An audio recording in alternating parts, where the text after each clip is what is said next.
insanity defense. Like, you realize, okay, there has to be like some sort of, they can't keep getting beat on that. But then the Rodney King riot happened, and the reaction to it was terrible. I mean, those conditions already existed, post Len Bai's death, but then it just accelerated into the major leagues and into the stratosphere. The prison industrial complex really took off after 93 when that crime bill came through. So it's part of the reason why we're in the shit we're in right now. It's just not an efficient system. It's not a good system. Look at young old Newt though. There, yeah. Everyone was so young but old. Yeah. I noticed that about life in general. Like when I was in second grade, yeah, the fifth graders seemed so big. Oh, like they seemed were like adults. And then I got to fifth grade and I felt like I was still the same size as I was in second grade. And I was just like, I was supposed to be this big lurching man, and I'm not. I'm a little fat kid. I remember that. I remember where that really stood out to me was high school, even into junior high, when I went to Stonewall Jackson Junior High in Manassas. You think they're changing that now? They just changed their name 4 months ago. They had that name until 4 months ago. I was there in 1981. That's when I was in junior high school, right? Junior high school, my 6th and 7th grade were in Stonewall Jackson Junior High. And they were like, man, guys who had failed a couple grades, they were men. They had hit puberty and they were like shaving. And I'm like this 12-year-old pipsqueak. They had like mutton chops and shit. I mean, and we're like filling, we're like, solid 175 pounds, 180 pounds at like 13 or 4. But really, they're like 16 in a 13-year-old curriculum. They were dumb. Let's play the game. Where's Epstein in all these pictures? So, yeah, they're going through the Clinton experience, his second term. And what he had to deal with. It's interesting. I used to know Tommy Thompson's nephew really well in Wisconsin.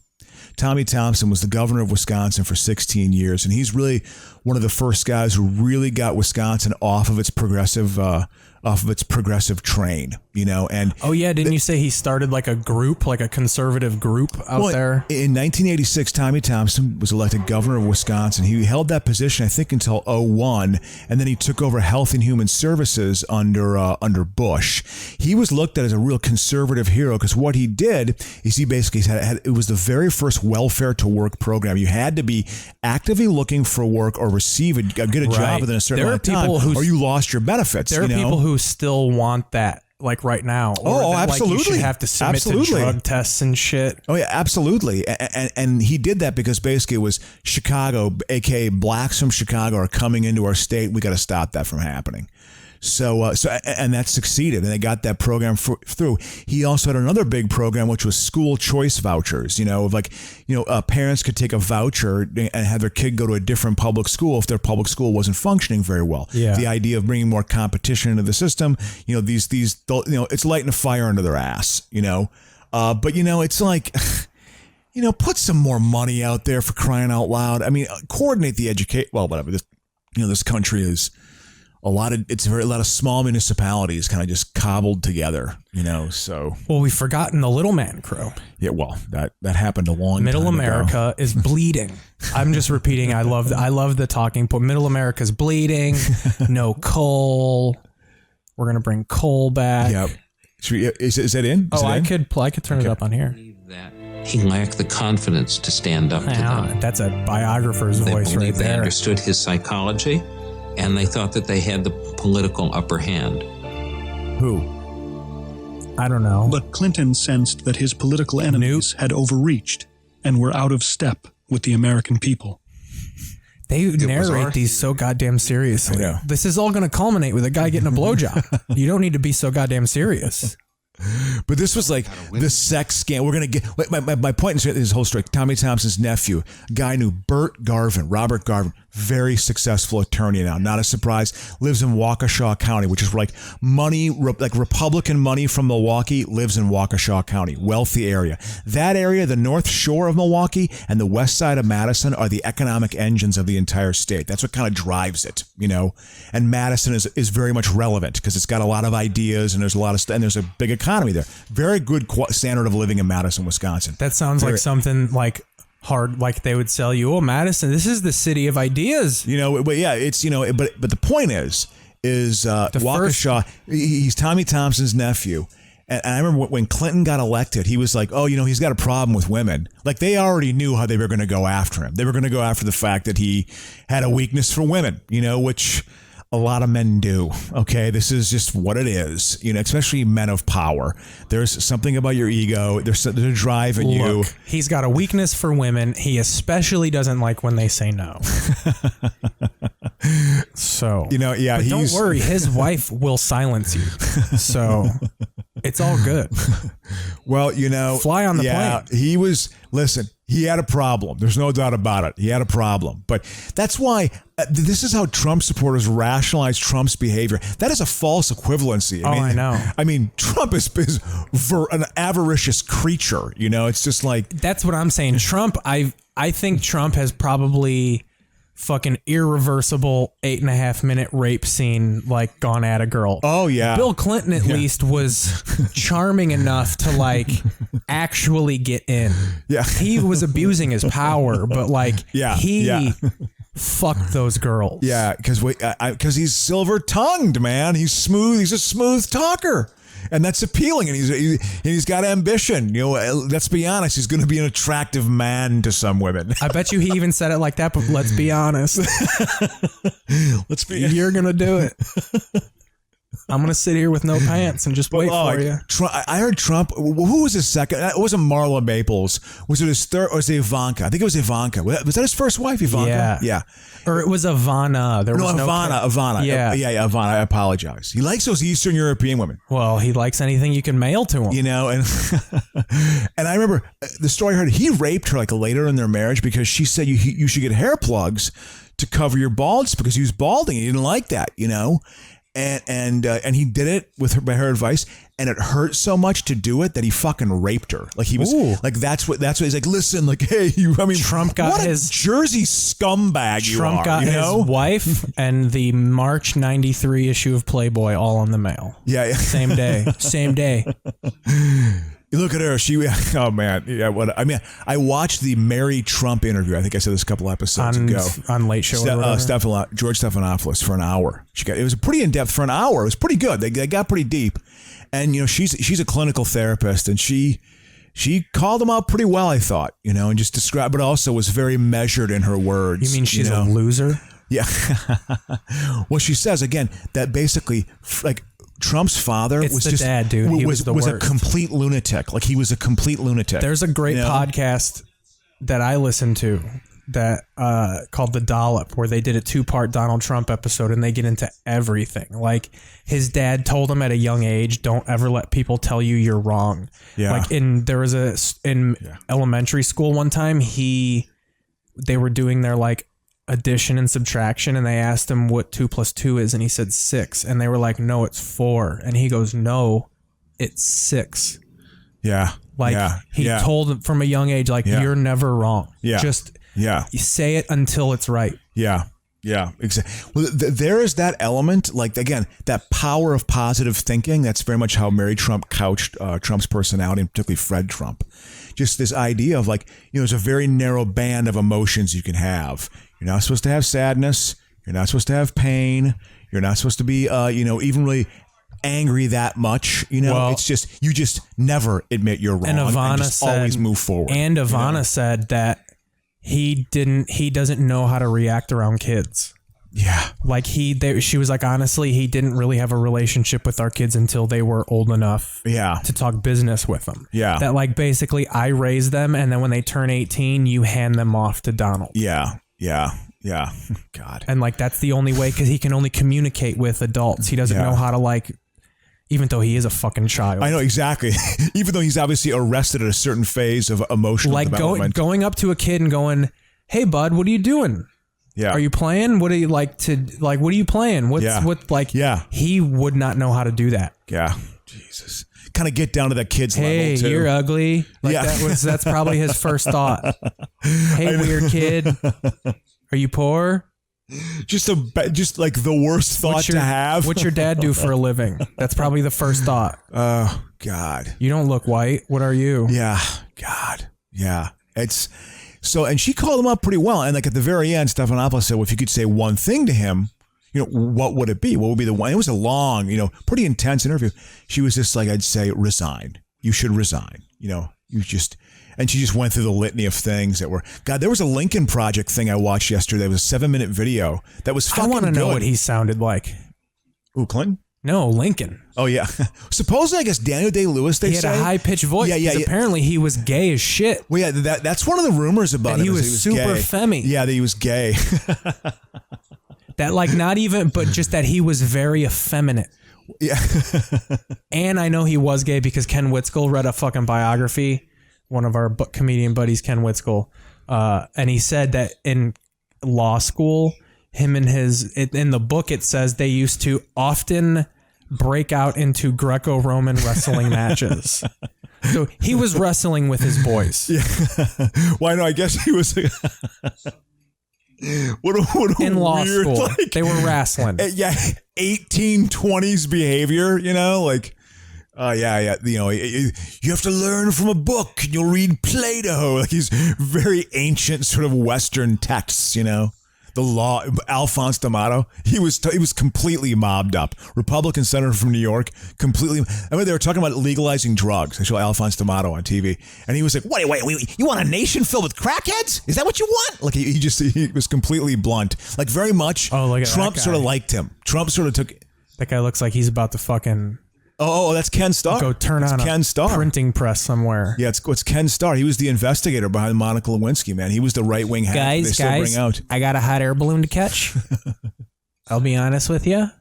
Yeah, they tried pinning all these scandals on him. They really did. I remember when this was going on. I was living in a motel because my apartment had burned down. Wow. So, like, I remember it being like, I remember when the accusations like came on television, people were just like, what the fuck? Yeah. You broke my heart, Bill. Ix. Harold Ickes. In fact, however, Starr would prove to be a far more aggressive independent counsel than his predecessor. Unlike Fisk, who determined to finish his work quickly, Starr would follow his investigation wherever it led. See, they need like Carrot Top narrating this. You shouldn't have someone so serious. Or like Gary Busey or someone. Look at that guy. It was an investigation in search of a crime, which is not how investigations are supposed to work. Exactly. 80% of my articles were written by my eyebrows. They can hold a pen. Yeah, I mean, it truly was. Whatever they want to say, it's a witch hunt. There was a witch hunt after him, man. They were making shit up. Yeah. Not saying that. I will say, and this is re-listening because I'm re-listening to old Opie and Anthony's, and this is going on. Yeah. During like when they first started their New York run. Yeah. And the way they basically were like, we don't think he did anything wrong, but this trial has made him look so foolish that he shouldn't be president. Like if you're Clinton, you mean? Yeah. If you're this fucking dumb, like that makes me question. Like they were like, I think he should be impeached just for being a fucking moron. And I was like, people are kind of saying that about Donald Trump, but Donald Trump actually has committed crime. Yeah, exactly. And like he's ratcheted it up. I mean, he's tripled it. He's upped the game. It's a dark hour for democracy. Because I remember even my grandma, like when he actually went on trial and started, didn't he like debate the meaning of the word is and shit like that? Like he pulled a lot of punches. Yeah. And like even my grandma was like, yeah, he looks like a fucking buffoon right now. Like he tried. Just say you cheated on your fucking wife. Yeah. Like you don't have to beat around the bush. Yeah. Just say you fucking did it. Yeah, exactly. He didn't want to. He didn't want to embarrass Hillary too, I think, with that, and whatever. It's easy to say that, when you're when you're not in it, Look at that. Look you're at actually glasses. dealing with it. Stepdad glasses. Yeah, they have a pedophilic quality to them. Oh my God, so much. What time's your paper out, kid? You won't. But I just find, so this is how Trump supporters, how they rationalize like the treatment of like Trump's sexual behavior. Look at what Clinton did. We had to eat that shit for 2 fucking years. He didn't. We try to impeach him. Look at her. Fuck you, turnabout's She was just waving like, I'm gonna be the fucking president, dude. There he is. Courthouse into the grand jury. You email bitch. Was intended to humiliate her. Have been somewhere else today? Oh, about a million other places. She didn't look today, bad right indeed. there. The years were not kind to Hillary Clinton. Yeah. She was dealing with a lot. The stress hit her, and it was like, boom. Yeah. Once she cut that hair, it was all downhill. See, that's the thing. She probably had a Britney Spears moment. If she wasn't, if she didn't have the ability to get a haircut, she would have shaved her head in a JCPenney. Like that was probably the kind of breakdown she had after going through what Bill put her through. She's like, I'm gonna get a butch ass haircut and I'm running for president, and you're done, Bill. Clinton, but previous presidents. God, was she hated. Decided to God, was she everybody, hated. bring them all. Well, she was like, if people hate me, I'm gonna get a haircut that fits it. I'm bringing it down. In Arkansas, who could testify to the Clintons' participation. Didn't she go Bob first though? I feel like she bobbed. She Aniston first. Everybody bobbed in the 90s. Oh, that was the look. God, that was the look. My mom had one. They were all about it. Here's eyebrow guy. Do you think if you have to look like that now, you're a horrible suburban mom, that right? guy looks like he lives at the top of a beanstalk. Like you climb it and he's just like, well, Bill Clinton, man. Under the threat of imprisonment, McDougal agreed to cooperate. Look at that guy. I know. Suddenly, With his he claimed hat. that Bill Clinton had known about his illegal loans. Look at these weird. That looks these like figures. the Michael Jackson smooth criminal hat. Yeah. Everything changes. Up until that point, he never pointed the finger at the Clintons. He never indicated that they were involved in wrongdoing. But once he's convicted, all of a sudden, he begins coming up with stories that implicate the Clintons. McDougal's Oh, dog, if you only knew the implications. When was this? Hit the info. When did this come out? Was this pre-Clinton kill list? Oh, it doesn't. Year? The presidency of William Jefferson Clinton. It doesn't say what year it came out. It's probably. Oh, yeah. Okay, then I hit okay. Yeah. Let's see what year this fucker came out. I don't know. It doesn't say. Oh, 12? Okay. Yeah. All right. Yeah. I think this was before it was. This is before the true conspiracies kind of started. This is before Alex Jones got a hold of the Clintons. How do I get back to the chat? You just hit exit. There should be a button that says exit. Sure. Okay. Yeah. So, wait. He had a rocky.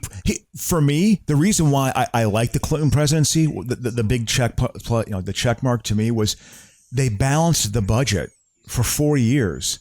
That was always the big oh my God, the government's spending money. We're going to play that game. We're going to run these huge deficits and play that game with you because you're not going to get any more government from us. The government's dysfunctional. Like he actually showed that it can actually kind of work. It can actually be a functional government. But this fucking, this neocon fucking economic model is just, you attack the state all the fucking time. I forgot about the It's neocons. just like, it is. It's been the dominant economic philosophy for 40 years, and it's just not working for everyone, or even for enough people. It's just I'm sick of it. I'm sick of the economic model. People have to start talking economic. They got to pay more fucking money. Again, this is a golden opportunity. There's no organized voice to the left. This is a golden opportunity to say that the argument shouldn't be they're getting $600 a week. It's disincentivizing them working. No, the argument should be why are they being paid so little? Not why is their handouts so high. It's why are they being paid so little? Part of me thinks the reason there's no unified voice, and this has to do with it's the fucking left. It's because they can't not. The second someone finds someone to put as the leader, you find out that they tweeted the word Dago back in 2005 and you're just like, well, now we can't the idea that they instead of just being like, well, fuck. Yeah. All right. Yeah. Let's start fresh from here. Now you're our person. Yeah. It's just like, well, now we got to find another person. Well, what is the whole the need? Dude, there's AOC, a perfection. There's a perfectionism. AOC was a bartender. You don't think she's done 5 shots and let a couple slip? Not like slurs, but she's a bartender. She's said and done some shit. Yeah. And I guarantee you, when she runs for prominent office, someone's going to be like, yeah, fucking, I hooked up with her one night after that shit's going to come out. Yeah. Just to undermine her. It's just what is this weird and the right does a good job. They don't give a shit if you call them out, but then they do a good job of using their arguments against you in key moments. Obviously, Al Franken is the example. The picture of him like with the fake grabbing the boobs. It's like he was shot down. They took down a progressive with that. But that even, was and they used that. And even like I could see a real possibility of someone trying to attack her going, I went into a bar when she was bartending one night and we got to talking and she made a joke about how black people don't tip. Yeah. Yeah. Which I could see a Puerto Rican person doing and laughing at it. Yeah, I know. But I guarantee you she's done shit like that. Yeah. Well, it's like got to make those stereotypes. Stereotypes are there for a reason. It's just you can't just look at people purely through that fucking lens. You have to see that there's a 3-dimensional human being there. You know what I mean? Like an ethnic joke or a racial joke. They can be fucking funny. No, again, as long as you're not Don Rickles. Although Rickles is hilarious. My God, we were actually just watching Dirty Work, and I go, this is the one scene that would, because he's making fun of he owns a movie theater. Yeah. And all the employees are lined up, and he does the classic like, "What are you laughing at, Tubby?" Baskin Robbins called. They're missing 25 of their flavors, shit like that. Yeah. But then at the end, he goes, "If you guys mess this up for me, I'll make sure you're not only fired from every movie theater here, you're done in the business. You'll be tearing tickets out in Afghanistan." And then he goes, and then he goes, "And everybody's sucking sand." And I was just like, whoa. Yeah, that would. Yeah, that would. I mean, I tell you what, some of his roasts were like, "This is really racist." He would be like, "What's hard. up? What's up, Pedro? What's up, Speedy?" Absolutely, absolutely. No doubt about it. Yeah, he had a line, whatever. He just some of his line. I saw him in 2000, and he was, he's probably in his early 80s. He still put a show on. Like he had a lot of energy for a guy in his early 80s. I mean, he was out there for an hour and 20 minutes. You're putting a show on. I've also heard that he's really nice. Like I've met people that he's roasted in the crowd, like comics that he didn't know were comics, and he's just like, "What's up? You got a nose? What's up, Jew boy?" Like he's fucking. Oh, I know. "What's up, Shylock?" Shit like that. And people are he's killing. But then they go backstage and he's like, "Oh, what's up?" Like, and he'll talk to you about being a comedian. Like he's humble and shit. And I've heard if you tell him you're a comic, he'll treat you like you're he doesn't do, like, "Oh, what are you, an open micer? What do you that?" Like he knows. He'll give you whatever advice he would give like fucking any word. Like he doesn't differentiate. Like if you just be like, "Oh, I'm a comic," he'll be like, "Oh, do this, do that." I respect that. Yeah. There's a kinship, there's a brotherhood. Well, his act probably is pretty vicious in today's standards. Oh man. I've heard a lot of stories that but he's also the sweetest fucking guy. Well, it's a persona, right? Yeah. It's a persona he's putting on, and you're probably the opposite of what you are. Now, Jerry Lewis, that's another story. I've heard he's awful. Yeah. Well, I think I told you a story about a good buddy of mine out here, Mike O'Connell, who was a huge Jerry Lewis fan. And he told me the story about Lewis was signing an autographs out. And this is like 8 years ago, 10 years ago. It's not a little while ago, but he wasn't dead yet, obviously. And it was a book. He thought he was going to go there, and it was a relatively intimate setting, but it was probably like, I don't know, 70 people. There was enough people there, and he was telling stories. And he thought he was going to get all this great advice on like, "Hey, here's how you prepare for a character and setting up and dealing with stage fright and like, how you become a good player." He thought he was going to be like all about like, these tips on this wise old man. All he talked about was the money he made. All he talked about was the money he made. And like in 1952, Dino and I, we were working the Chicago theater. It was $275 a ticket. We sold out 8 shows in a row. I'm on a bunch of hoppies, I'm on speed or whatever, and like, you know what that was? We cleared $13,000 a piece, and that was $1952. That was all he talked about was the money, I guess, which is hilarious. That was probably when lewds were hot. Oh, I'm sure like diet pill. It was all just strong amphetamines, giving them to like Judy Garland and all those like starlets of that era. Like these women are petite enough the way it is, It's like you're going to turn them into like these weird speed addicts. Think of how fucked up Hollywood was back then. It's fucked up now, but think about like back then, like weird like 40s Hollywood. Dark stories, man. Is that Newt? No. Who the fuck is that? I don't know. It's some. Look at him, kid. The bridge of the nose kiss. Yeah. He didn't know she was going to do that. Yep. That's a impromptu kiss. But she's also like they're bonded. That is the embrace of a couple that has had 5 sex sessions the entire 30 years they've been married. Well, there's a reason why he strayed, you know. Every 4 Thanksgivings, I let him get in there. Look at Monica Lewinsky. She's like this. She's affair with Monica Lewinsky for Fucking- over a year.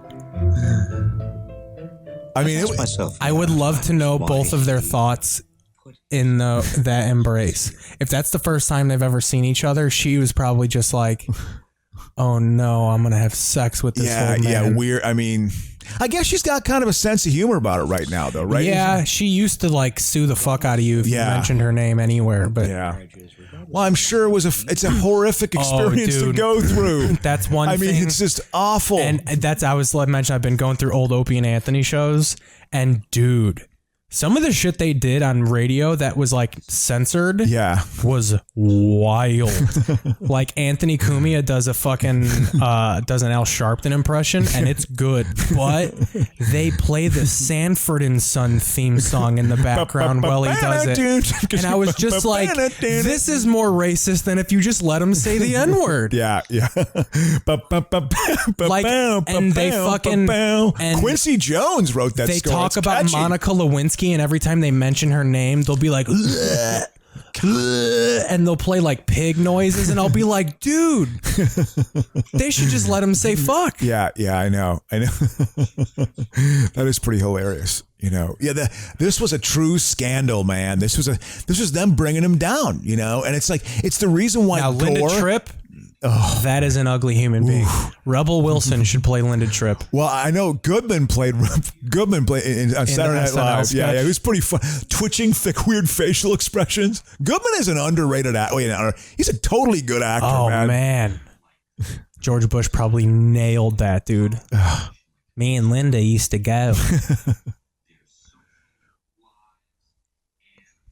Simmered with resentments. And she finds this young woman a couple cubicles away, Monica Lewinsky. I want to know what these biographers talk about. Like, do you think they just casually talk about excerpts from books they're writing all the time? Yeah, that's a good point, like actually. All this This is a chapter talk. Like, do you think they're ever just like, so what did you rub one out today, or like? Well, you know, give me some. But they're analyzing the situation, the dynamics of the politics. You know, did you read that Atlantic article today? I'm telling you, this was an angry woman. Yeah. Shortly before meeting Lewinsky, Tripp had approached conservative literary agent Lucianne Goldberg about writing a tell-all book on the Clinton White House. But the project had gone nowhere. Yeah, because that sounds boring as fuck. Project. Is that girl with the glasses? See, some people style it up over the years. She dropped the shoulder pads. Yeah.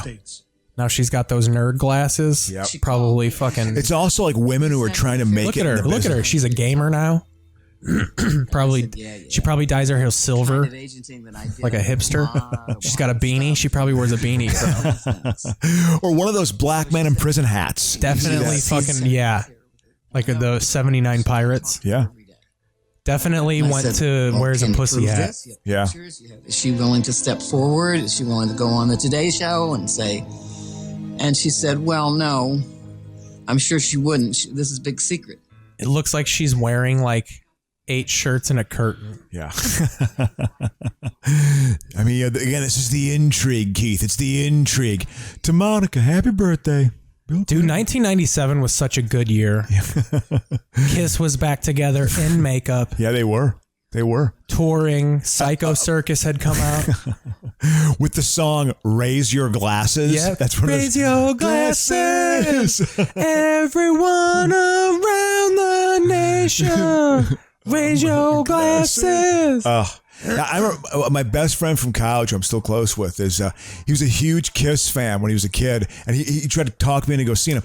It was $125 a ticket in 1996. I'm sorry, I'm not gonna. I'm not that big of a fan of him. I'm just not that big of a. I'm not. I don't like him. I was actually scared of Kiss when I was younger. I was kind of a nerd. I wouldn't go because they don't have. They have people play Ace Frehley and Peter Criss. They have rights to the characters, so it's just different people playing those guys. And those guys are they're fundamental. You know, my buddy, I'm an Ace Frehley guy. I'm out without Ace. Yeah, but my best friend from college, the town he lived in and grew up in New York, Pleasantville, New York. It's about 25 miles north of New York City. It's in Westchester County. It's in the country by their standards. And Ace Frehley lived there, and he was wasted one night, and he drove his fucking car into this plate glass window of this business, because the businesses are it's like a New England town. They're very close to the roads and stuff, and he just piled into it. It was a big scandal, like in the late 70s. And my buddy, who was like 9 or 10 years old, was like, "Mom, I want to see the crash site." Ace Frehley, and his mom was just like, "No, you're not. We're not going to go see this." I think a couple people died with it. I mean, it was bad. He was loaded and stuff, and he barreled into this business. Plate glass window, shattered glass, the whole thing, ruined his car. It was an accident, you know. I want to get Ace to sign my guitar. And he wanted, and he said he was really upset about that she wouldn't allow that. My mom wouldn't take me to go meet Bret Hart at the Borders in Orland Park, and I was fucking furious, dude. Like, yeah, that's something a kid should go. Yeah, exactly. She didn't want to drive 40 minutes. I'll give my mom credit. Now, I will say tell me as a parent, it's 3 o'clock. Brett's going to be there until 8. It's going to take 40 minutes to get there. We have to leave right now. Would you do it if you just got home from work and your kid was like, "Can we go to the Orland Park Mall to meet Bret Hart?" You'd be tired, but you know something, you'd say, "Fuck it, let's gut it out for the kid because we got plenty of time. We can come back." My mom was not having it. You know, but then you're going to go at 6 o'clock. But like, my mom wouldn't tell you no. She would be like, "Get the fuck," like she would like almost be like, "Are you fucking joking?" No, I'm not going to do that. Why would you even think that you could ask me that? Just throwing water on your dreams. No, I give my mom credit. You need to give my mom at least a month's notice on that kind of shit. Like a spontaneous thing like that wouldn't be possible. Yeah. I give my mom credit. When my parents split up, 1978 was the first year. My parents split up in 1977. 1978, the Bullets won the NBA championship. I'm 9 years old, living in the D.C. area. My brother's 14. And they won. And my mom, they won the championship. They won it in Seattle. They flew across the country and landed in the morning at Dulles Airport, which was about maybe 20 miles from where we lived. Not a close drive, but a drive. 40 minutes. Yeah, it was a drive. 40 with traffic. And with the traffic going to see the team as they arrived. Well, my mom took us to go see the Bullets, and I went into Dulles Airport and shook Elvin Hayes' hand. My right hand shook Elvin. And when he came out, Elvin Hayes was a great basketball player. I mean, Did he pull a phone booth out of his afro? He came out, and literally when he came out, the entire crowd. E was his nickname. E for Elvin. Elvin. It was just this deafening E. It was just thousands of people saying E, and it was like this real powerful moment. He came out. And he just came out. He was like, I swear to God, they were like, he was being mobbed. There were like 15 or 20 people grabbing a hold of him. And he was just like, he was completely flowing with it. He's a 6'9" black dude, 240, 6'9". He's a big guy, you know. He came out and he was like, he was a great basketball player. What's up, blood? That was that era, right? I mean, he was like late 70s hip black. You know what I mean? Huge afro. Yeah. Well, Wes Unseld had the afro. And he had bands. But there was, something not really. They were a little bit more, this is the truth. They had a certain, they were a little bit more conservative. They weren't your flashy Philadelphia 76ers, which is a good euphemism for Do you black. hate the Sixers? When I was a kid, I couldn't fucking stand them. Because Dr. J was amazing. 80, they won it, right? No, they won it in 83. They lost in 76, they lost in 80, and they lost in 82. Dr. J couldn't win the big one, but they signed Moses Malone. Yeah, and they got Moses Malone. Moses was like 30, right? Oh, and Moses was coming off of back-to-back MVP seasons. 81 Rockets went to the finals and lost to the Celtics. That was the first one Bird won. It's because of Moses Malone. Moses Malone was great. He was a great basketball player. Excellent presence down low. And so he... But anyway, with him, my point with him was that he was he came to the Sixers, and they were a great team, and they were true. Like in '83, they were almost as good as that 70 win Bulls or 72 Bulls team. They were an amazing team. They had the perfect era of basketball at that time. So they won one championship. But like in 76, 77, that team scared people. The Philadelphia 76ers scared people in 1977 because it was big time afros, and they were an all black team. It scared people. It was like the Miami Hurricanes. The ABA folded, and they took took on, and Doctor came from the ABA, you know, because he was with the Nets, and Doctor was the ABA, you know, and the league at that time, wow, severe drug problems. I mean, David Thompson, who was an amazing basketball player, had a severe cocaine problem. Had he not had he was clean and sober, he was a truly explosive, great basketball player, but he partied. That's what he did, you know. So that era of basketball, man. You know, partied, man. But they partied, you know. You think Linda Tripp was like he was gonna leave Hillary for me? But my mom, no, I think she. I look had like seen. Her. I think she had seen too many men get away with this in D.C. I mean, I look like her. You're not going to get away with this. I mean, I kind of look like her if she was a tree stump. Ooh. It's, you know. Her histrionics, with her refusal to talk. They felt like one of these scenes in a movie where a bunch of grown men are trying to change the diapers of a baby and don't know how to do it. What a rapey looking mustache that guy has. Out loud.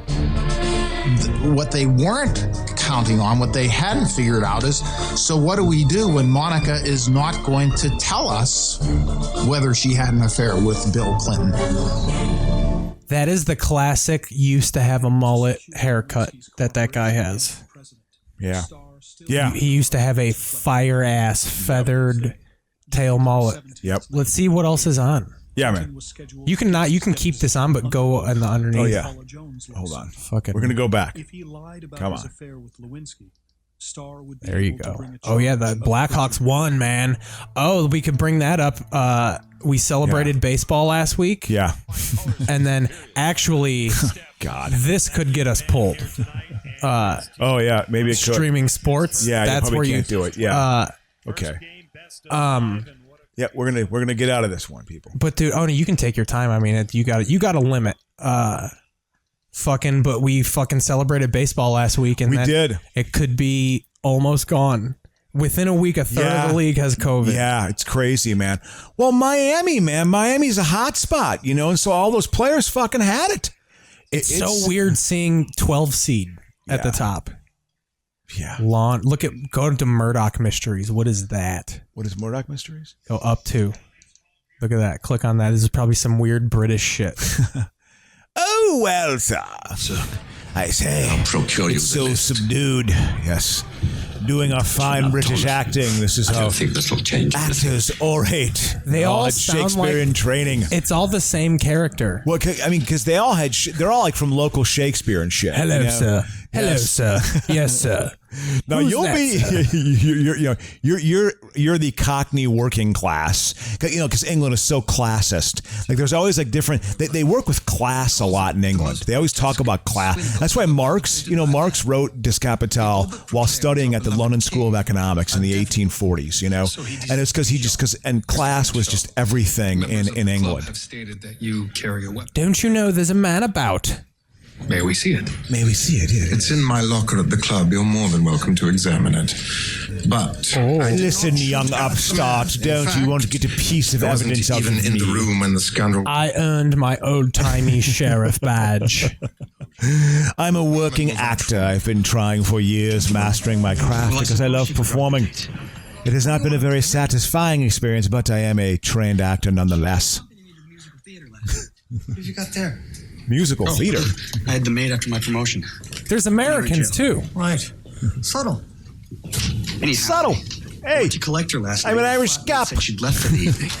Mary Lawrence, this is the one with the sick mother? She's always sick.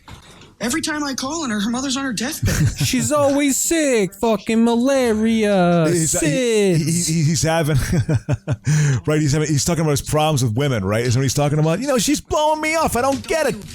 What's not to like? Sergeant Fathom, Samuel Langhorne Clemens, Mark Twain, Mr. Twain. Oh, that's Mark Twain. Well, the honor's both yours. William Shatner. William Shatner's wow. Is Mark Twain. Wow. I used to be first. That is just William Shatner with a mustache. What you said to a series of blunders from which He's stretching out, man. I'm tattling. I give him credit. To see some of the detectives' inventions, I'll wager. I know. Well, again. No, somebody shot at me yesterday. Well, it's a good thing they missed, I should say. Mr. Twain, thank you for coming in. Twain, I guess Mark Twain in the late 19th century was like the first stand-up comedian. Yeah, like he would sell out theaters, and he was really funny. He was like witty and funny. He was an orator. Yeah, and people just thought he was fucking hilarious. Like he knew he could just he could tell a tale very Samuel well. Clemens. See, this is fucking already. They wouldn't, if you actually knew him, you wouldn't call him Mr. Twain because his name was fucking Samuel Clemens. Like he only wrote books as Mark Twain. Yeah, exactly. Like that wasn't. Yeah. No people. Hey, Mark, what's going on? Get the fuck out of here. Mr. Twain. My name is Clemens Samuel. No, well he because he died in 1901. He was born in 1837. I think because it was Haley's Comedy. He came in with Haley's Comedy, died with Haley's Comedy. That would be like if fucking Carrot Top came in and you'd be like, "Oh, Mr. Top, yeah, please come in." God, man, Carrot Top. I tell you, when I first started doing stand-up, Keith. You burned someone when you said they were a Carrot Top, man. I used to rip on Carrot Top, man. Like the prop comedian with an attitude. That's what I had. I had a character. It was an early character of mine. You know, it was pretty ham-handed.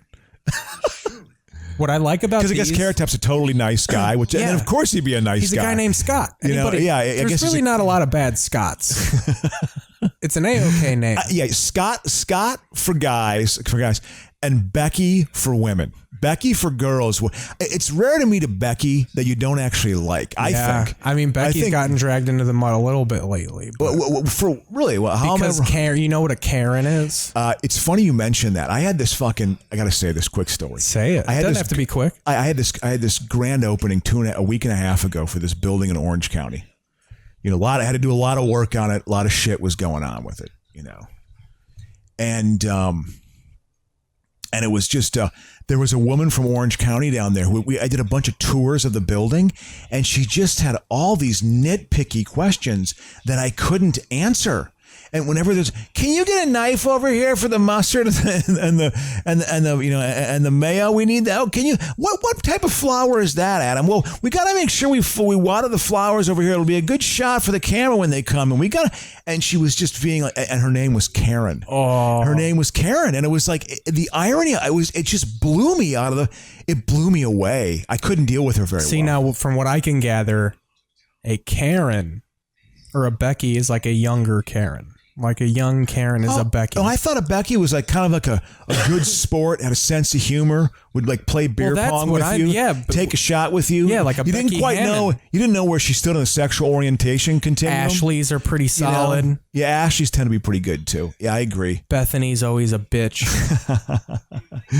What is when you think of a true like high school, junior high school bitch name, what do you think of? Like what sort of a Yeah. I only know the people that were fucking bitch at Bethany, like fucking, I don't know, Claire. I'm trying to think of the women who were true bitches at that age. I wouldn't. There was a girl who everyone hated, but I liked, and her name was Chandra. She was awful to people. Like she would just tell teacher, they would be like, Chandra, pay attention. She'd be like, shut up. Yeah. And I would laugh at her because I thought it was hilarious. And I remember she just liked that I thought she was funny. Like she would always say like, Keith, you get on my level. And I would be like, well, I mean, I just think you're funny. Yeah. And she was always so nice to me. And I would be like, why are you so nice to me? You're awful to everybody. She called our English teacher the gay slur. Wow. And he just kept teaching, dude. He took it like a bitch. Wow. Yeah. And she that's said, grounds for expulsion. And now. she said, you get on my level. And I was like, all right. Yeah. I guess I get on her level. Good and for I you. think she put in a good word with me because most black people were pretty good with me. Yeah. Like I think Keith's okay. I think she put the feelers out that like Keith is okay. Yeah. Exactly. That's good. I tell you what, you should be lucky. Honestly, you should feel good that you were unscathed. Like you could have been a real racist asshole given your upbringing. Yeah, you know, you could have been a real racist, and like you weren't. And that's a good. Why do you think that's the case, man? I don't know. It just never made sense to me. Like it just never. Even when like my parents were always racist, and they would always even like when my black friends would come over, they would always like I remember one time my PlayStation got stolen. Yeah, and it had.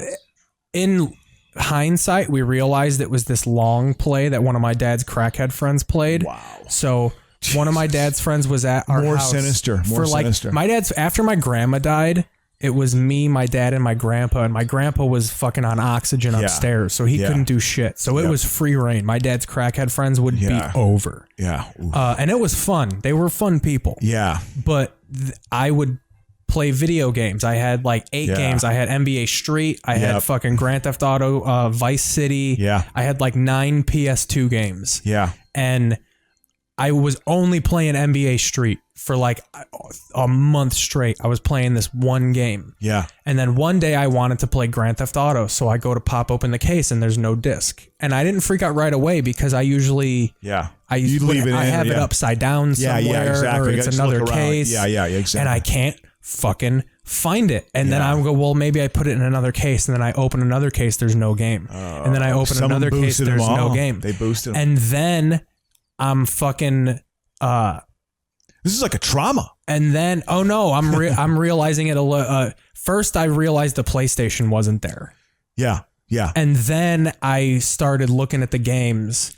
And then after this all happened, like you're putting the pieces together. I immediately was like, Dad, my shit's gone. Yeah. Like, because I had moved the PlayStation, I would take it upstairs, I'd take it downstairs in the garage. So at first they're like, well, maybe you took it somewhere else and left it there. And I was like, no, I didn't. It was right here. Yeah. And then in the meantime, we're running around upstairs. My dad's like, well, your friend Derek was here. Maybe he took it. And it was just my friend Derek who was black. Who's black. And he was just like, call him and see if he took it. I was like, no. Yeah, good for you. I was like, he didn't take it. Yeah. Like what? Yeah. He was here for like him. 35 minutes. Yeah, exactly. And we didn't go near the PlayStation. God. And so his friend took it and sold it for crack. And you know what was even more fucked up? So he took one game every day. So he'd take one because he noticed I was only playing one game. Oh. So he took the one disc out, left the case. Next day took another disc. Next day took another disc. Final day took the system. And I guess, because he was helping me look for it. And I guess while we were looking for it, he had stashed the PlayStation in a bunch of tree branches next to our house. And while we were looking for it, he grabbed it and went with it. And then my dad all figured this out that he took it. He went and threatened to beat him up and shit. We never got anything back. Yeah. But that was the second time. When I was younger, a couple of my PlayStation 1 games got stolen. Yeah. And my dad again confronted the person. Yep. Yeah. He stayed friends with all these guys afterwards too. Yeah, a little bit of a mixed message on that one. Where's the consistency here, Dad? You know what though? And that's again where I don't know if it makes me codependent. A lot of these dudes took the shit because like, I don't think they wanted to hurt a little kid. Like they wanted to buy crack. Yeah. And my dad, this was also kind of like the PlayStation was in my dad's area too. Yeah. So I think a lot of it, and this isn't excusing it, but I think a lot of them thought like, well, I'm just stealing from my friend. Yeah. Like they probably didn't even know that like, oh no, that's his son's PlayStation. Yeah. Well, when you are an addict, I think it's pretty hard to think about other people. Yeah. I think you are literally it is about just that. Like one of my dad's friends stole my bike. What a hellish existence to be in. Like one of my dad's friends stole my bike. He didn't steal my bike. Yeah. This is on my dad because I got a nice fucking dyno fucking BMX bike. And I guess while my dad was hammered one night, he told one of his friends that like, hey, if you ever want, you can borrow my kid's bike if you need to use it. So what my dad's friend said is that in the middle of the night, he went and took my bike to ride it to my grandma's house because my grandma was where all my Latin King uncles sold drugs. Yeah. So they would always go to my Uncle Mike's house because he would be selling that fucking coke. How old was he? The dude who stole my bike? Yeah. Oh, as old as my dad. He was like in or like late 30s, early 40s. Stealing a kid's bike when you're in your late 30s and shit. Well, man. And I do believe him. He didn't steal it. Yeah, he bought it. Kind of. Yeah. And honestly, because this is the dude the dude who took it taught me how to like play the guitar. I was really close to him. Yeah. So honestly, if you would have went to like 8-year-old Keith and said, "Hey, can Ronnie use your bike anytime he wants?" Yeah. I probably would have said yes. Yeah. So honestly, him telling me that didn't upset me. Because he did say like, yeah, I told him he could use it anytime. So this dude took my bike, took it to my grandma's, and at my grandma's, it got stolen by some random fucking gangbanger. Yep, exactly. And it just, the reason we were upset is it took us so long to get it out of this guy. Like we knew what the fuck happened. Yeah. Like immediately my dad knew it was him because he was like, oh, there's only one person I told that could take this bike. Yep. And Yeah, it's him. But years later, my dad put his bike on my grandma's roof and didn't tell, like he was looking for it for hours. I was laughing my balls off. He remembered that, like your old man remembered that, like God, holding on to a grudge, man. Just hold on to it. It wasn't even a grudge. It was a funny little prank because, again, my dad stayed friends with that guy and I did. Yeah. Like I was just like, whatever. My fucking bike got stolen. It sucks balls. I cried and shit, but like no hard feelings. Yep. And then years later, my dad called me out. He was living in a little side room that he built at my grandma's place, my grandma Fox, where my bike was stolen. And he goes, come out here. Ronnie's gone. And I go, what? He goes, help me. I'm going to put his bike on the roof. And he fucking put it on the peak to where he kickstanded it. And the kickstand and the tires were resting on the peak of the roof. It was completely just perfect.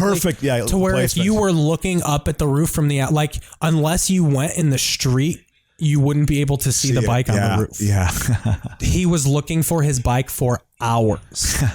And then finally he looked and saw it on the roof and we fucking collapsed laughing. And then he goes, that's revenge for for stealing. He remembered from years like, so there was he wasn't so gone. You know what I mean?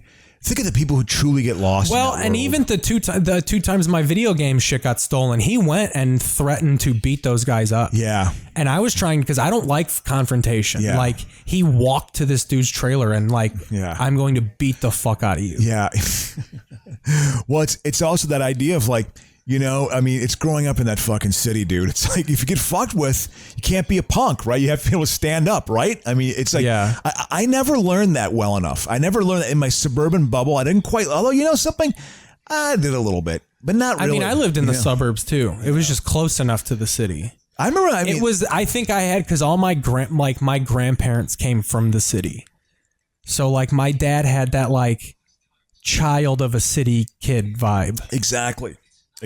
Like they, through osmosis, felt like they were street toughs. Yeah, no, absolutely. You know, and then there's a certain way of being. I mean, you sort of deal with, if you watch The Irishman, the latest iteration of the Scorsese mob. Also, that scene when he goes and he just beats that guy up in the who's like the baker or whatever in the neighborhood. It's like in Philly. It's like that makes total sense. I'm sure in Chicago. Also, shit like that guy messed with you. He messed with you and just went out. And you're trying to buy a loaf of bread. I'm sure. You and want to blast hear someone in the racist face. Shit? You want to talk about why I know not to be racist? Yeah. My dad's neighbor was this family that my grandparents were super tight with. Yeah. Like back then, that's the difference of today. Like back then, you became bonded. Like your neighbors were your fucking blood. Oh yeah, absolutely. Yeah, absolutely. Yeah. And the neighbors that lived to the right of my grandparents, their son was virulently racist. Yeah. Like these scum of the earth fucking like dude. Yeah. And I remember he would like, if he saw me riding my bike down the street, he would be like, hey, put your bike in the trunk. I'll take you home. That type of shit. Yeah. Jesus, and I remember some kids were fucking with me one day. Yeah. And they were just some black kids. Yeah. And this was before Chandra put the word in for me. I still had to fucking defend myself a little bit. But I still was good I'm great with the blacks. Yeah. It was just they love me. It was just two 8th graders bullying a 6th grader. Yeah, exactly. It just so happened that they were black. Yeah, absolutely. And I remember it was the first time in my life where you mouth off to me, I'll mouth back, dude. Yeah. Like, I'm not going to fucking take it like a bitch. So I was mouthing off to these fucking guys. Yeah. And like trying to poke at them back. And they ran at me. And they were the first 2 dudes I ever met that were kids and were like ripped. Yeah. They were like, again, they were like men. Yeah. Yeah, they hit puberty early. One of them might have even failed a grade and was legitimately like 2.5 years older. Oh, yeah, absolutely. And 2.5 years at that age is a big age gap. So when I sped away on my bike, I was like, oh, shit. They can catch me. Yeah. Like this isn't a sure bet. Yeah. That I'm going to get away. Were you hoofing it though? Were you like, oh, I was on my bike. Yeah. So you were standing up like, Oh, dude. Yeah, get the pistons going. Almost to where you're going so fast you don't have to pedal anymore. Yeah, exactly. Like exactly. I almost can't feel, when your bike's tight, you can feel it's starting to get a little bit rattly. I'm just kind of like, and I get away. I look behind me. They're gone. They probably stopped chasing me immediately. I was just terrified and fucking went 9 blocks. Yeah, yeah. So I slow down. I'm way out of breath. This dude sees me. And I'm like, oh, Ty. He's like, put your bike in the car. I'll get you. And he's like, what's the matter? I was like, oh. And this is kind of my fault. And this is just the sign of the times. I was like, oh, man, some black kids were fucking with me. And I was just like getting away. Yeah. And he was just like, what? Some fucking N-words are fucking with you? Yeah. And then I was just like, I don't know. I wasn't fucking gonna be like, don't say that back then. Like, I'm exactly. fucking 8 years old. You don't correct an adult. Yeah, exactly. So I'm just like, I guess. Yeah. And he was just like, if that ever happens again, you come to my house and we'll go to their fight. And he was just like, basically like, if that ever happens again, we'll go to their house and we'll fucking take care of it. And I was just like, whoa, dude, this is just kids being kids, man. Yeah. Yeah. And he was even like, do you want to go there? And I'm just like, no. Yeah, it's okay. Yeah, you got me. Thanks. Yeah. I kind of want to get out of the car right now. If my bike wasn't in the trunk, I would roll out of the car like a fucking... I remember the race thing when I was in the 6th grade was the first time I started to see it, going to Stonewall Jackson Middle School, as I said before. It was the first time there was like racial tension because it was about 20 to 25% black and then probably 70% white, then 5% whatever. I mean, there weren't many, Mexican folks. There weren't many Middle Eastern folks. There weren't many Asian folks. It was basically black and white, Yeah. And fights breaking out. Like fights starting to break out. Like full on brawls. Like he made it seem like these black kids picking on an innocent white kid. And part of me wanted to be like, well, I did call one of them kid and gay. Yeah. So your mouth off. I gave it back. That's hilarious. Yeah, I remember being so proud of that insult. Yeah, of course. He had the pencil top thing. Yeah. And I was just like, shut up, kid and gay. That's hilarious. You totally.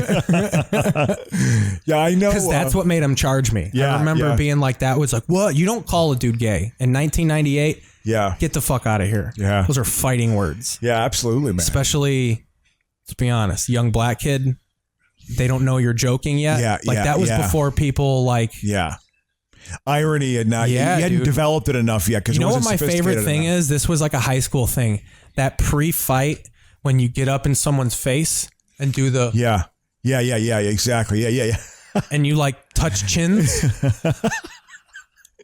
Yeah, I remember that. Absolutely. People would try and do that with me, and I would be like, what the fuck? Like, I would start laughing immediately. I know, exactly. Like, because it's ridiculous. This is ridiculous. What are you doing? Just punch me. Yeah, the pose. Because if you actually would have wanted to punch him, you would have punched him. I remember seeing because I saw a lot of posturing, but every once in a while, fists were thrown. Fists were definitely thrown. I remember a few times, there was a guy in my junior high school when I first moved to Wisconsin who was one of the most snarky, sarcastic human beings I've ever met in my entire life. And I mean to this day, and this is an 8th, 9th grader, you know what I mean? This is not like, I've been around the block a little bit. I've been around business, and to this day, like a real, just underhand, needling type of guy. He was the type of guy when he got into high school in the 10th grade, he hung out with the seniors. He was he thought he was cool and stuff, and really sarcastic and snarky. I remember I couldn't stand the guy. He came after me. That I didn't realize he just did that with everyone. That's just the way he interacted with people. He just fucked with people. That was his way of dealing with people. I was a snap, person. I took it for a little bit. Yeah. I remember in that instance when that dude picked me up. Yeah. These kids, I was a fat, it was always fat shit. Yeah, fat white boy type of shit. Yeah. And the two kids were my friends. I knew them. It was like they were in my gym class. They were also in a pop group called Strong, which was so low. They used to play Strong songs at the local bowling alley. I was going to say bowling alley or roller skating rink. Yeah. So Strong. So it just got, how you're riding your bike and you see kids and they hey, what's up? And then you start fucking around a little bit, and then it gets a little too serious. Yeah. It was like that. Yeah, man. Yeah, no, I think about that. I think about young fights and I remember this is an old story, Keith. I was in the 5th grade. Again, going into Stonewall Jackson Middle School, which when I look back on it, I lived in complete white trash. Like, I mean, I think of like, there were white kids who would wear like a t-shirt coming to school that had the Iwo Jima, putting only instead of the American flag, it was the Confederate flag. It would say the South will rise again, like 1980 Jesus. Virginia. Really into Molly Hatchet, really into the Marshall Tucker Band. Yeah. And Leonard Skinner was like, they're the Led Zeppelin of white trash. And that was just the sports logo. And it was... It was just on their football helmet. And I remember just being, there was this guy, Kevin. It was Kevin. I met him once before, and he was a burnout kid. He's one of those scary white kids. One of those scary white kids, hair parted down the middle. He was a grade older than me. And I don't know how this happened, but I said your mama to him. I said your mama, Ooh. Which was like, I mean, as he was going away, and he wasn't a black kid, he was a white kid, actually. Did you say yo or your? I don't know how I mean, yo or yo. You I don't probably know. yored. Yeah. Yo, mama.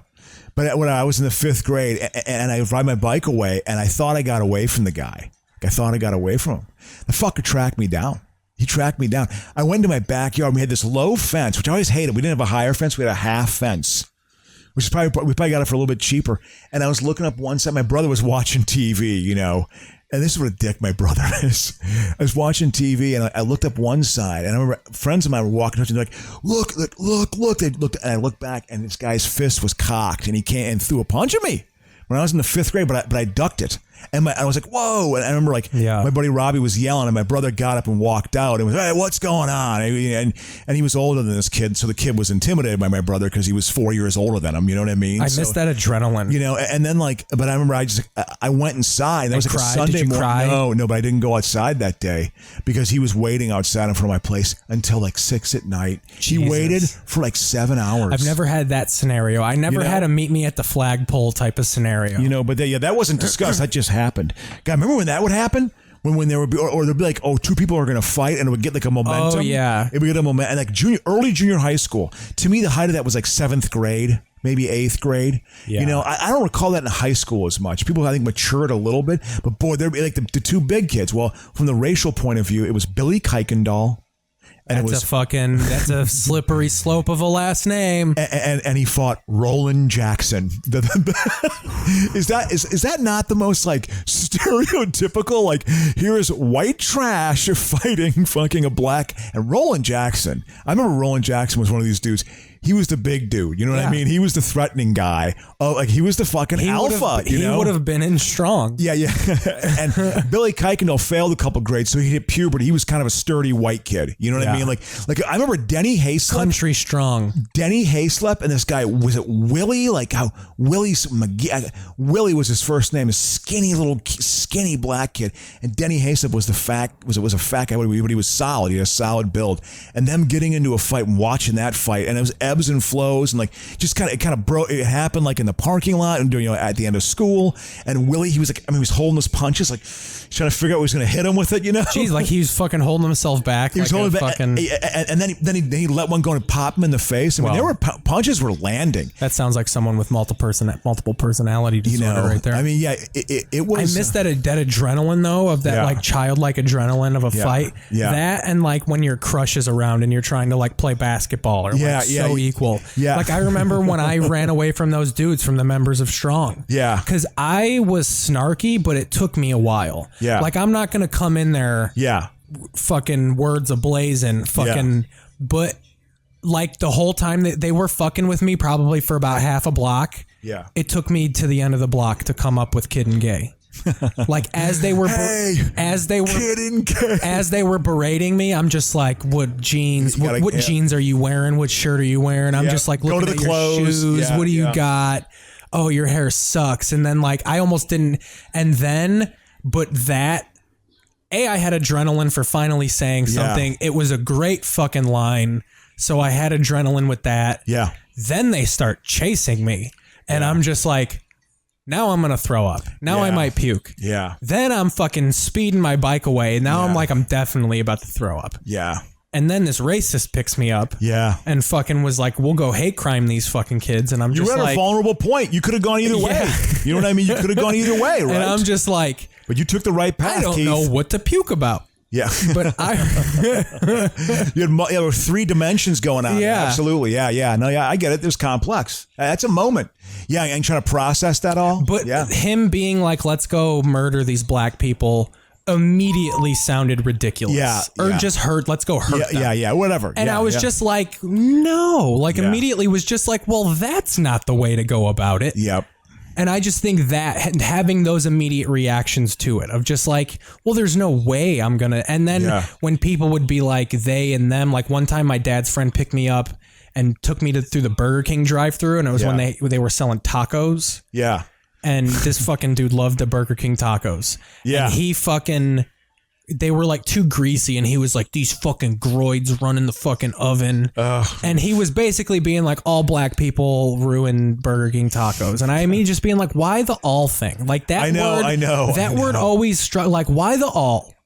Yeah. If you want to be angry at this fucking fry cook at Burger King, and even, I'll give you that. And even if you want to include him being black, I think that's dumb. Yeah. But okay. Yeah.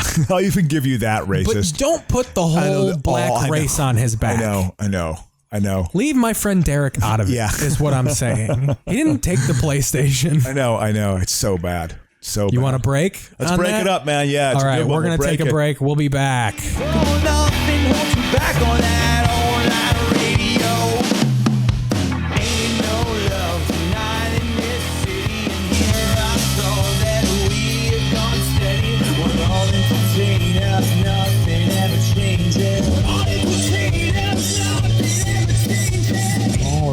We're back. I tell you what, man, that's a hard rock kind of. It's a good song. Yeah, there's something to it. I think this is a turning point in the show, Keith. Yeah, it was. Well, I was even thinking about that at work. I was like, this is our song. Yeah, exactly. I mean, this is what's gonna. He even says my name at the beginning, I think. And Keith Basil and one night pedophiles. Is that a line in there? I was actually gonna say one because I mentioned a couple things. I was like, there's a couple things we bring up on the episodes, and look at these credits. By the way, the first movie is like this too. Do they still have that? Do albums come on? They have mock game shows on albums like they used to. Like, well, why doesn't that exist anymore? I think it's a good idea. Oh, like little skits? They still have skits. They always have like game shows. It'd be like rap game shows. Yeah, they had that on one of the ICP albums. Of course. Every rap album, they have a song called The Nedden Game, which is what fucking juggalos call pussy for some reason. And it was just like a dating game. So it was like some dude interviewing women, and the girl would ask questions, and every answer was one of the Insane Clown Posse doing a rap. And that's hilarious, man. First thing, I could never love you. You sound like a rich bitch. Yo, fuck you. I know probably most of that song still. Well, yeah, but the point is like there's always a game show. There was always a game show, like, in the Chronic, it was Bootley M. Farnsworth, getting the $20 gift certificate for the Compton swap meet. It's like they always have a game show, and there'd be like 4 or 5 moments during the album was who's gonna win the game show, like. Here's one. I tell people this. That as a tactic. I tell people this on Fridays. Listen to this. Fred, off your ass and on your feet. Ain't no time to beat your meat. All right. Off your ass and on your feet. Ain't no time to beat your meat. Doing a jack off joke. Hurry up. This is Friday. We gotta hit the highway. I feel like the biggest punk around here. I whipped Debo's ass. He should be the one moving. He's living off for 5 years of glory. Like this takes place 5 years after the first one, and he's like, I beat Debo's ass. Like, yeah, but you're 38 years old. He's still like living off of that? That's hilarious. Also, that's what he's remembered. That's his legacy. This guy with Debo is a rapper. Where am I at? I think it might be Ghostface Killer. Or is it something Ghostface? Like that. I think it Ghostface might be Ghostface. is fucking great. I don't give it. Ghostface is good. Ghostface. My phone's up there. I like Ghostface. Oh, we all do. He's great, but Ghostface has the samples. That's why Ghostface is great, because every Ghostface rap has like fucking a classic doo-wop song. It's a big load, dude. That's the joke. Yeah. Well, watch, he falls in it. Of course, I don't want to see that. Get your strap together. I hate stepping in dog shit. I told that hard-headed boy to put that hose away and cut that grass. Look at that grass. Cut that grass. Damn, this grass. Again, Dwayne There's Kennedy. no way his grass looks that good in L.A. No. This is Compton. Boy, when that boy get out of my house, change my number. Dwayne Kennedy. Oh, he says he's spook for hire. Come on out of that house. Here he goes. Oh, damn. I don't want to see Pooh humor. I don't know. Pooh's. You don't like Pooh? I don't. You know, Pooh. I used to be into it. Not anymore. I find it gross. I mean, it is gross. Look at, it's way more shit than that even is. He didn't. The dog shit was an oversized. Because they're all gonna think he's the guy who shit his pants. Brick crack knocked your ass out with. You stupid mutt. Scaring dogs. Hey man, what else we got too? What else we got? I'm just curious. I'm not totally against this, obviously. You can watch Big Mama's House, like father, like son. Beetlejuice. You got back-to-back Beetlejuice. He wants to go get some of that puss, dude. Yeah. When sharks attack. You want to watch Dateline? Put on Dateline. It's always good for a laugh. Secrets Uncovered. Definitely pedophiles. Ooh. Yep, you can tell right away. You got Hanson of 2017 A talented over here. young art student is murdered. The killer left no fingerprints and no DNA, no cum. Police zero in on 3 fellow students, and soon the dark portrait of a killer began to emerge. We're leaving Texas now, and she sent it to each one of the girls. He's so Rachel turned and on. Shauna responded. Morley Safer fucking beats This off guy, to this shit. There was no word from Shelley. And we thought, well, she's probably still asleep, because she didn't have class today. So that wasn't really unusual at the time. Say it slower. It wasn't until later in the evening that we thought something might be wrong, because we hadn't heard from her. And that wasn't like Here we go, Dateline. What's that like? This is good. It's called Trust Thy Neighbor. is the name of You know the what show. I always laugh at? They got done up. Oh Like, yeah.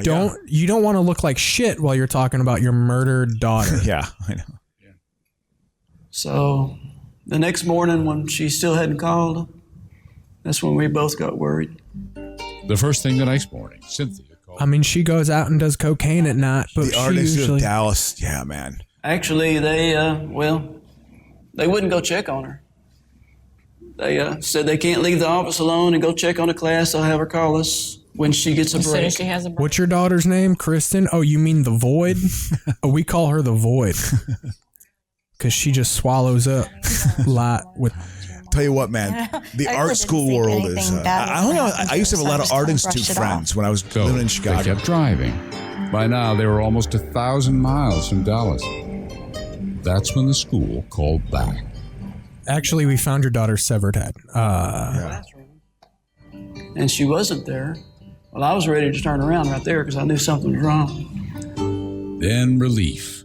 Someone from the school ran into Shelley's roommate, Ashley Olvera. But she says, I just saw her last night at the room. She was fine. But relief. We were all doing Adderall.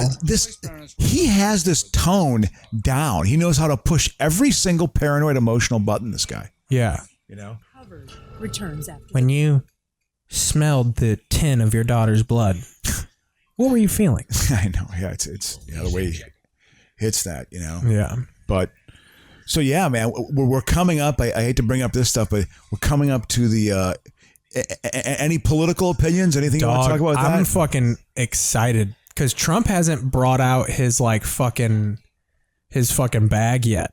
Yeah, all these goddamn fucking things go to. I wonder how many tricks does he have? But here's what I was bringing this up to some friends. He's still doing, from what I can gather, his whole thing is. It's still the whole we need to make America great. We need to make it better. This place is awful. You've been the president for the last 4 years. Yeah. This shouldn't be your game. Yeah. This shouldn't be your play. You should be talking about look at all this success we've had. Yeah.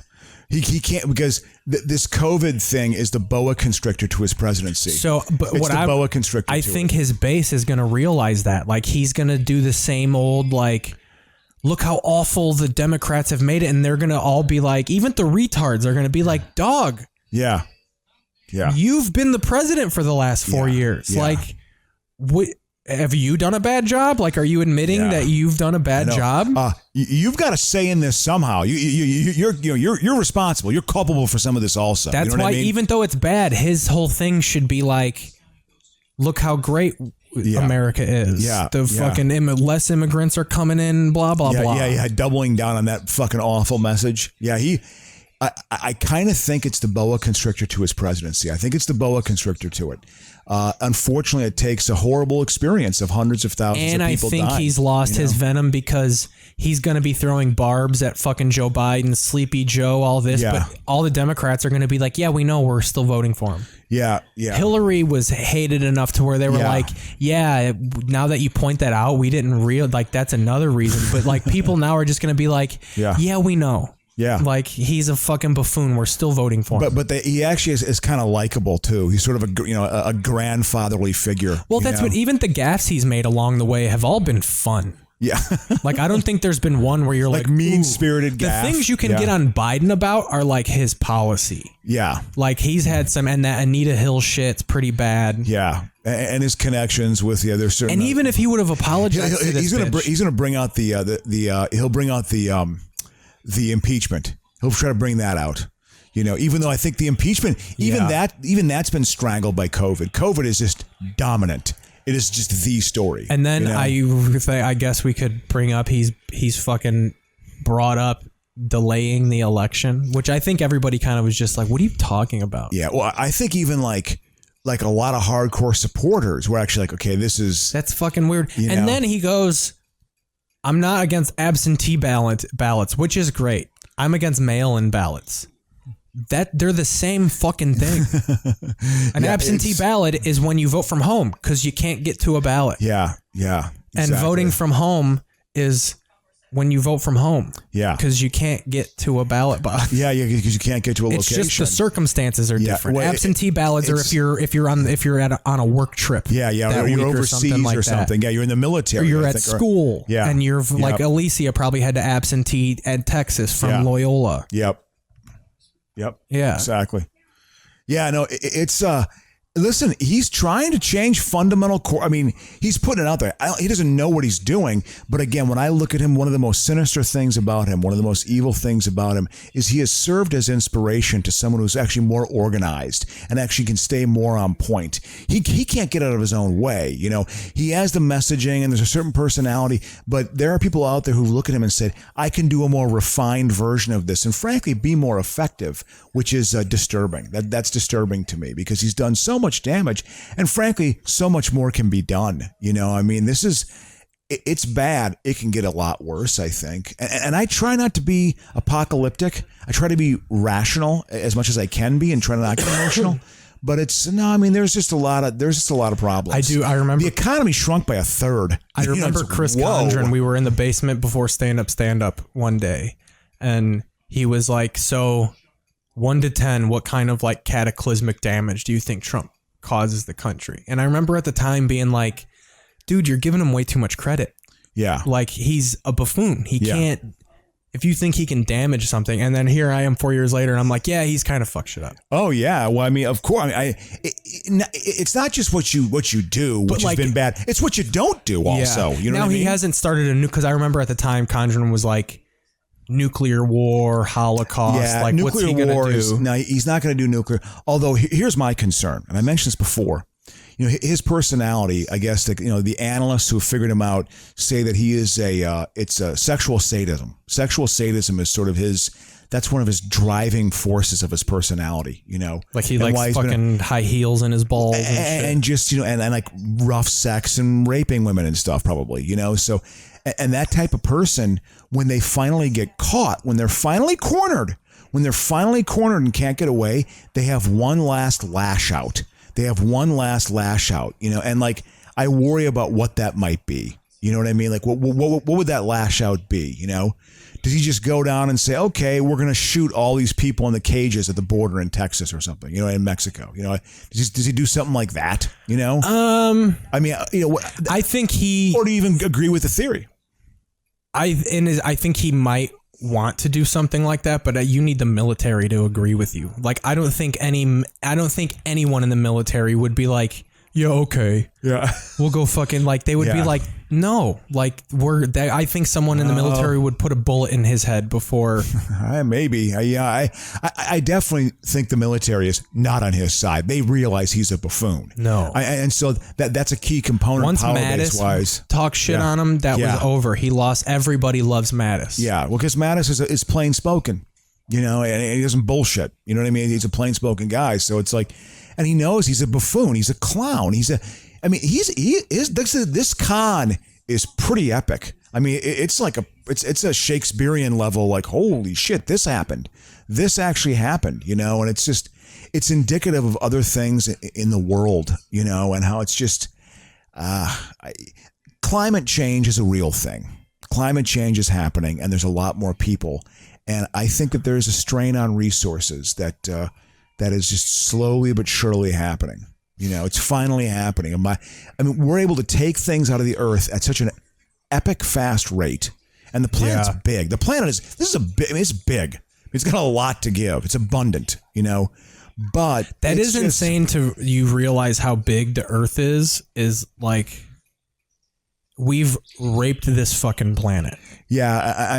And it's still, there's still so much left to pillage, and so it just can be, I think it can be managed better. We're still at the phase of burning things. We have the most powerful energy source that's ever going to be around that we're going to know. It's called the sun. It's just like, that is the, that's the ultimate power source. That's why we evolved the way we did and developed eyes and stuff. It's just like, it is the source, and it's just, but they couldn't really capture that. There were other interests against it. It just, temptation is calling.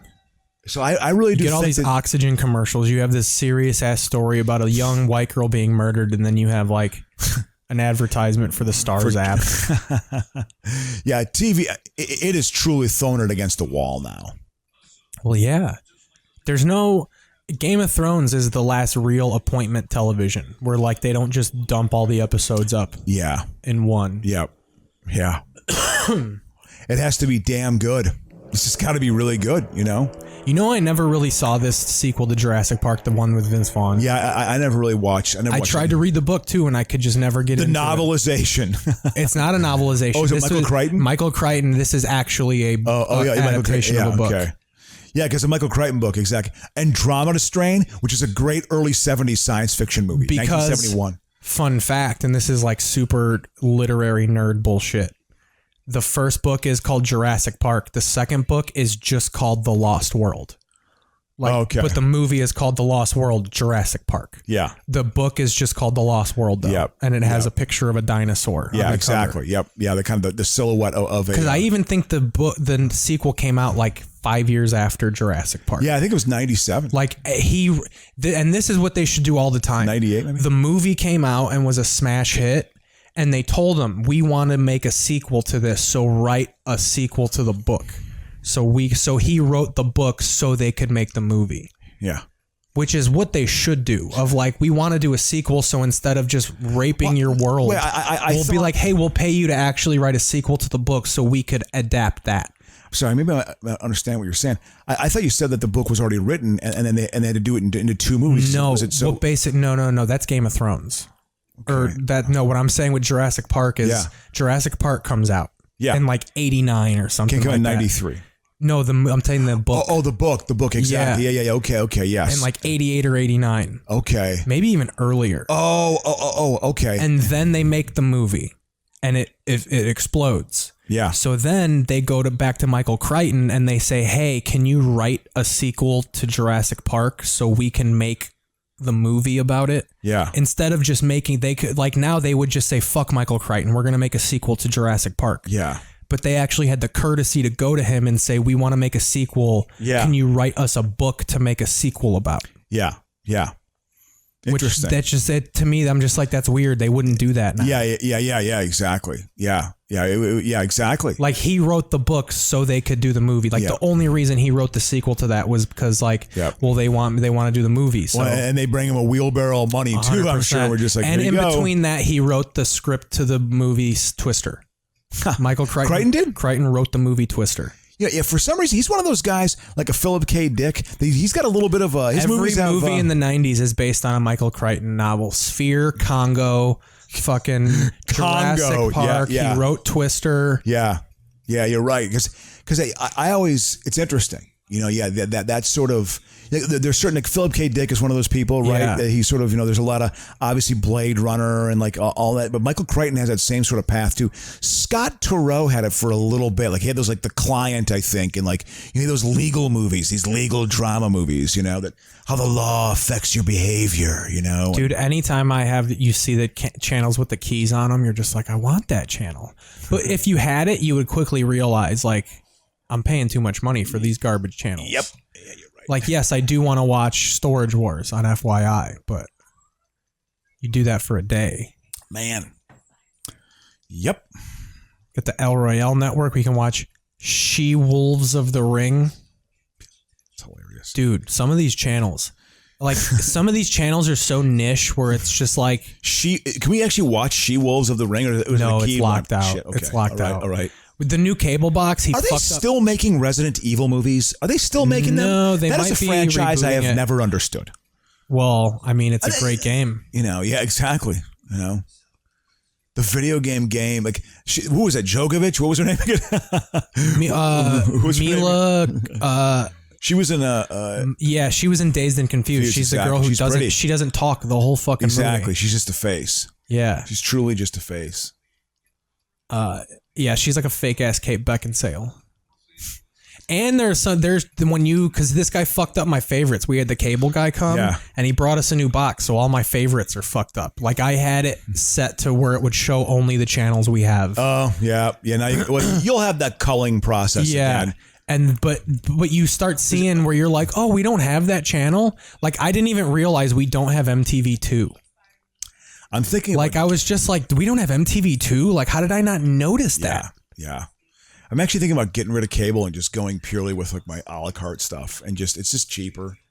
And I it's don't just, know, man. It's cable's great, dude. Yeah, cable is solid, but and I had Dish for a long time. I like Dish a lot.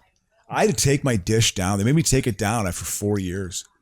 Here? No. Oh, in Chicago? Yeah, I was a little Why? bit They didn't want it on the roof. They're afraid about it causing roof damage. Your tenants? Yeah. Well, not my tenants, but the people in the building, the condo association. Oh. It's a good little condo association that works well. It's a solid, well-run, well-managed building. Oh, here we go. We got graphs. We got murder graphs. Found It's no a solid useful builder. fingerprints, and eventually no DNA to help No them pubic either. hair. Whoever did this had managed to erase any sign of who he or she was.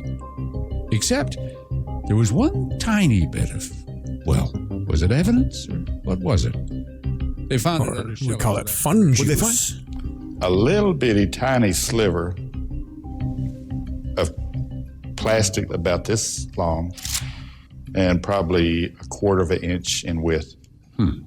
Any idea what it was when you found it? It wasn't confirmed until we all took turns licking it. what the material actually was. And it was latex.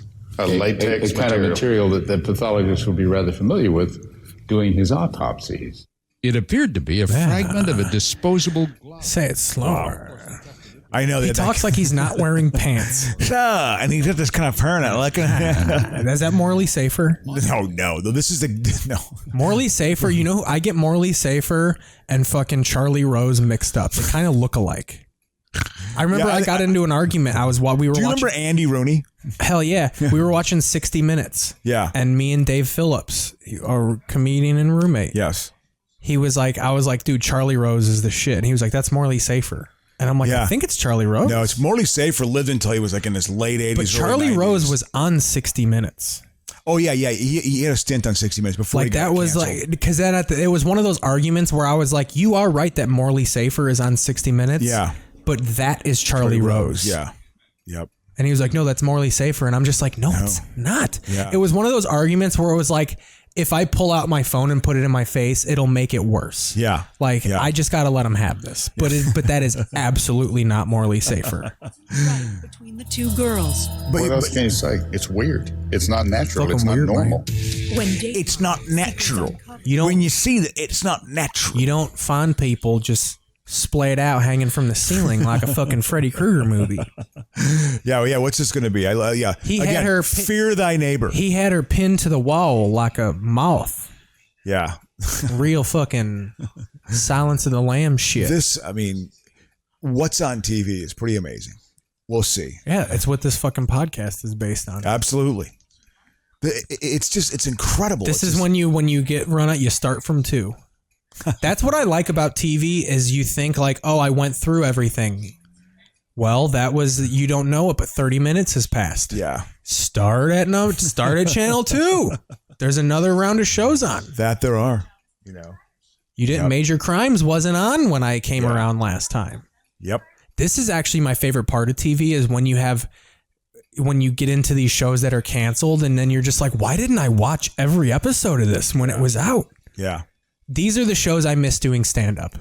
Like Major Crimes, that one Touched by an Angel, where any detective sees a ghost and it helps him solve the crimes. Yeah. I missed all those shows, and now I regret it. That's what this podcast is about.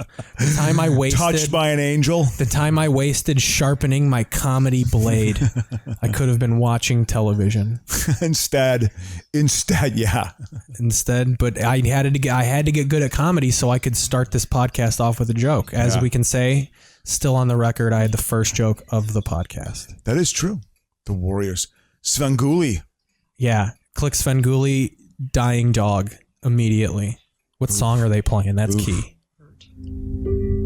So I hope you can't even get the rights to a Sarah McLachlan song anymore.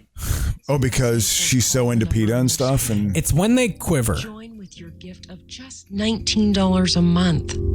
Dude, you know what? I'd give $19 a month for a dog if I didn't pay for Sirius XM every month. Yeah, I would donate to ASPC. Life and death. For look at that dog. It's like they said, like, can you really put it on? And I can tell. Here's what annoys me about this 63 cents a day bullshit. Then let me pay 63 cents a day. Don't charge when you me say $30. It seems no, like more, they'll be like, it's 63 cents a day, and then you'll fill out the work, and then they'll be like, okay, well, it's $190 now. What? Yeah. No, you said it was 63 cents. Don't fucking hit me with $200 now. Well, it breaks down. You see, there's a whole industry around this too, and then the cost goes towards administering it versus actually what you want to give the money to. You know what I mean? Like it becomes an industry. It's like, no, you want direct help for these dogs. That's what you want, right? Or you want to get them homes? What they'll do is they'll say, do you? I don't know. Maybe I'm wrong on that one. They'll say like, so it's literally costs nothing right now. Yeah. You just need to, at some point, you go to this and you donate. And then they'll say, but to be able to donate, but then they'll be like, but these kids need equipment for this. Like they'll add something else. Like I got stopped by some Special Olympics people. Yeah. And their pitch basically was like, you sign up to donate. Like all you're doing is signing up to donate. Yeah. And then he goes, but before we go through with this, these kids there's a small fee. These kids need equipment. And so he basically wanted like $30 right now on the sidewalk. And like normally, like it kind of seems unreasonable where I'm just like, oh, I can't do that. But at the time, I couldn't fucking do that. Yeah. Oh, yeah. Like that, absolutely. I probably at the time had like $2.87. Yeah. And was just like, when I get paid, I'll donate. Yeah. Whatever the fuck. But then they're like, no, but we want $45 right now. And I'm just like, dude, this is where you lose people. I got hit up at a farmer's market last week by a group called Heifer. Okay, and they were, what it is it's these. We're supporting heifer ass bitches. What they're trying to do is they're trying to actually give a livestock to like these rural, poor, rural. What am I saying? Like indigenous poor agrarian folks in like We're African raising countries money for cousins who cheat with baby daddies. No. Heifers. No, what it is they give they want to give these women like an animal to give them a basic economy so they don't get sold into sex slavery. Basically, that's what they're trying to do because it actually kind of works. They get a basic economy. Svengoolie is kind of what we do. Svengoolie hosts a shitty horror movie every week. Yeah. And that's kind of what we do, but we do it with television. Yeah, exactly. Exactly. We have our niche. It's happening, So did you want to? I don't know how much time we have, but did you want to try to pop on A little bit of the 83 we could All-Star do that. Game, We could do maybe? that. And with that, what time we at? How are we looking at? We probably got about 30 minutes before we're at 2 hours. Oh, okay. So it's not too late. All right, good. I didn't know. I didn't want to, but I think for some reason I found that nostalgia interesting. You know. Yeah, dude, I fucking love nostalgia, dog. You know what I was thinking about today and last night, and this made me feel good and it made me feel depressed just because I'm becoming one of those people. I was reading a comic book and I really truly had a like going back to childhood moment where like it made me feel good. Yeah. And I was just like, oh no, I miss being a kid. Like I never thought I'd be the guy to be like life was so much simpler back then. But like I don't know, it's a natural feeling for most people, I think. But like, man, I was just like, oh yeah, like there was a time where I would just play. Oh yeah, absolutely. Like that's all I did. Yeah. Oh, I remember that. And I was a stressed out little fucking kid. Yeah. Like I think in general, like if I could go back I would just tell little Keith like, you can relax a little bit. Yeah. Geez. What do you think with my personality? What do you think I was, man? I mean, it was just like I was just I was a pretty tense kid. I also had an older brother that was pretty much a terrorist. I would just be like, look, enjoy the ride. Yeah. And exactly. Take a step back. Don't take yourself so seriously. But it's amazing how that personality still rears its head sometimes. I mean, for me, can still rear its head sometimes. And then right before I went away, I would be like, oh yeah, by the way, try and talk to a girl before you're 28. Ooh, yeah. Like yeah. Even I wasn't that bad. Pretty bad. I mean, I had chatted up, bro, but I was definitely until I lost weight. Yeah. I didn't think about approaching a lady. Wow. Because I just didn't. Yeah. I wasn't of interest to the people that I was interested in. Yeah. Yeah. So I was just like, I'm not gonna be an incel fuck women, but I'm just like. That was kind of, it's weird and like a lot of my drive to lose weight. It was just like, well, I'd like to have a girlfriend. Yeah. So yeah. I'm not going to weigh 300 pounds. Yep. Like that'll help out. Yeah, absolutely. No, absolutely. Yep. No, I agree. My problem is if you weigh it's my personality. If you're 30 years old and morbidly obese, you better be in the union. Yeah. Cause like that's the like secure obesity. Yeah. Like, he's going to drop of a heart attack when he's 50 cause he mainlines Mountain Dew, but he's an iron worker. Yeah. So like, I'm going to have a pension. Yep. He's going to stroke out with a pension. When you're morbidly obese and you're a struggling comic, that is not attractive. Yeah. It's not a good stand-up comedy does not get a good. There's not a good caliber of women there. There's not a good, and it's not really a personality that draws women in. I find. I mean, if you're funny, the humor is a good thing, but it's not. I mean, it's. I don't know. There were some comedy groupies, And I had my frolic with some comedy groupies. Of course I did. Your frolic? Yeah, you got stalked by one. Yeah, I also, for 3.5 years. Pivot point of my career as a performer. Pivot point.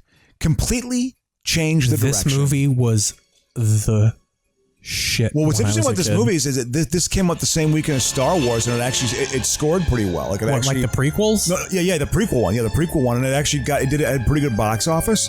So they knew that's they had when you something. see that it like the low bar for movies. It's like The Mummy made $250 million. That's a lot of money back then, No, I mean, and it was going up against Star Wars for crying out loud. It actually might have made closer to 4 or 5. God, the prequels are such a letdown. What a letdown those movies were. What a letdown. Lucas didn't know what he was doing. He was fucking he's shaking us down for more money, like bringing out like the new improved versions, and in '97. She's sleeping Lucas. with danger. Oh, is this Lifetime? Oh, yeah. Flight attendant Kate Jewell must go into hiding when the man of her dreams becomes increasingly jealous and violent. This is what we're finishing on. We're gonna put this on, and then I'm gonna find the All-Star game. Cool. That's cool. Look at her. This is where she's gonna find out something incredibly fucking Injunction damning. against harassment. Ooh, I'm putting it together. This is a woman trying to figure out if a man is of quality. She's just going to find a piece of paper that says, I beat women. Paul? No, seriously, I do it. And these would be? Legal papers, lawsuits. You are accused of being a peeping Tom? Yeah. Yeah. Yeah. I used to live next door to this crazy woman who thought everyone was spying on her. But no, my love, I am not. But no, my love. Says that a patient sued you for sexual battery and medical malpractice. That's a pretty big deal. Sweetheart, Why didn't you tell anyone me can about sue that? anyone No, if it is no, true. not everybody has as many lawsuits. Sweetheart, my fingers are shaped like forceps. But all of that has been dealt with a long time ago. This one is actually more recent. This isn't a long time ago. So is this why you gave your business to Natasha? Unless I wanted everything I had worked for to go in the trash, then yeah, of course I had to put it in her name. But it's been dealt with. Dude, Lifetime's acting has gone downhill. I'm hooked. I don't know about you. I'm hooked. Reach more people and make a bigger impact. What are we doing? We are making a bigger impact and we're reaching more people. You should be thanking me for Christ's sake. Not on these terms. Not this. Not on these terms. No, this one. You know what? We're done with this. We're done with this.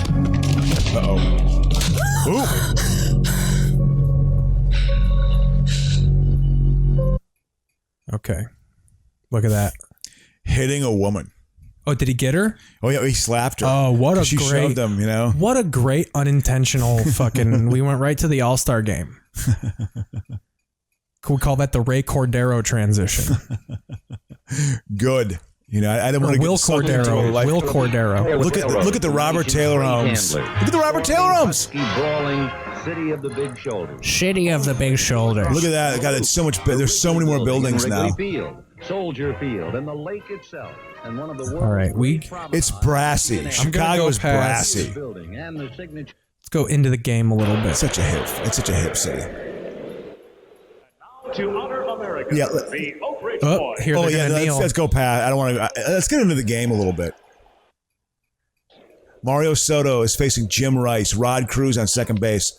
Rice hits it with authority. Jesus Christ, you called that instantly. Everybody save as Oliver. Yeah. Those Expo uniforms are just fucking I think they're great. fantastic. I think they're amazing. Rod Carew is one of those old school great baseball players. Yeah, to me, when I was a kid, he was like the best hitter. He was the best hitter. Rice hit the ball with authority. It ate him up. That ball ate him up. Rice could hit the ball hard. There are stories of, and that's Mike Schmidt. That's Mike Schmidt, and Mike Schmidt was deemed a great defensive third baseman. That's how hard Rice hit the ball. Supposedly Jim Rice on check swings broke bats. He broke bats check swinging.